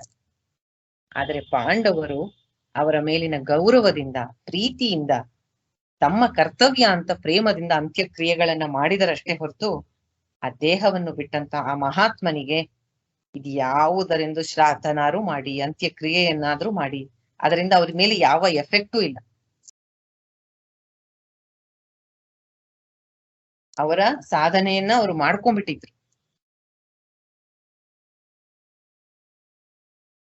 ಅವರ ಈ ದೇಹ ತ್ಯಾಗದ ಈ ಒಂದು ಮಹಾ ಎಪಿಸೋಡ್ ಭಾಗವತದಲ್ಲಿ ಬರೋದು ನಮಗೆ ಭೀಷ್ಮರಂತ ಮಹಾತ್ಮರಿಂದ ವೇದಗಳು, ಉಪನಿಷತ್ತುಗಳು, ಭಗವದ್ಗೀತೆ ಸಾರಿ ಸಾರಿ ಹೇಳಿದ ಆತ್ಮತತ್ವ ಸರಿಯಾಗಿದೆ ಮತ್ತು ಶ್ರೀಕೃಷ್ಣ ಭಗವಂತ ಅನ್ನೋದನ್ನ ಡೈರೆಕ್ಟ್ ಆಗಿ ಕನ್ಫರ್ಮೇಶನ್ ಆಯ್ತು. ಯಾಕೆಂದ್ರೆ ಇಡೀ ಭೀಷ್ಮ ಸ್ತುತಿಯಲ್ಲಿ ಕೃಷ್ಣನನ್ನ ಎಷ್ಟು ಸ್ತುತಿ ಮಾಡಿದಾರೋ, ಅವನೇ ಭಗವಂತ ಅಂತ. ಇನ್ನೊಂದು ಕೊನೆಗೆ ಹೇಳ್ತಾರೆ, ವೇದ ಮೋಹ ಎಲ್ಲ ನಾಶ ಆಯ್ತು ನಂದು, ಎಲ್ಲದರಲ್ಲೂ ಆ ಒನ್ನೆಸ್ ನ ನೋಡ್ತಾ ಇದ್ದೀನಿ, ಎಲ್ಲದರಲ್ಲೂ ಇರ್ತಕ್ಕಂತಹ ಆತ್ಮವನ್ನ ನೋಡ್ತಾ ಇದ್ದೀನಿ ಅಂತ ಅವ್ರು ಹೇಳಿದ್ದು ಕನ್ಫರ್ಮ್ ಆಯ್ತು. ಮುಂದಿನದನ್ನ ನೆಕ್ಸ್ಟ್ ಕ್ಲಾಸ್ ಅಲ್ಲಿ ಕಂಟಿನ್ಯೂ ಮಾಡೋಣ. To all Hare Krishna.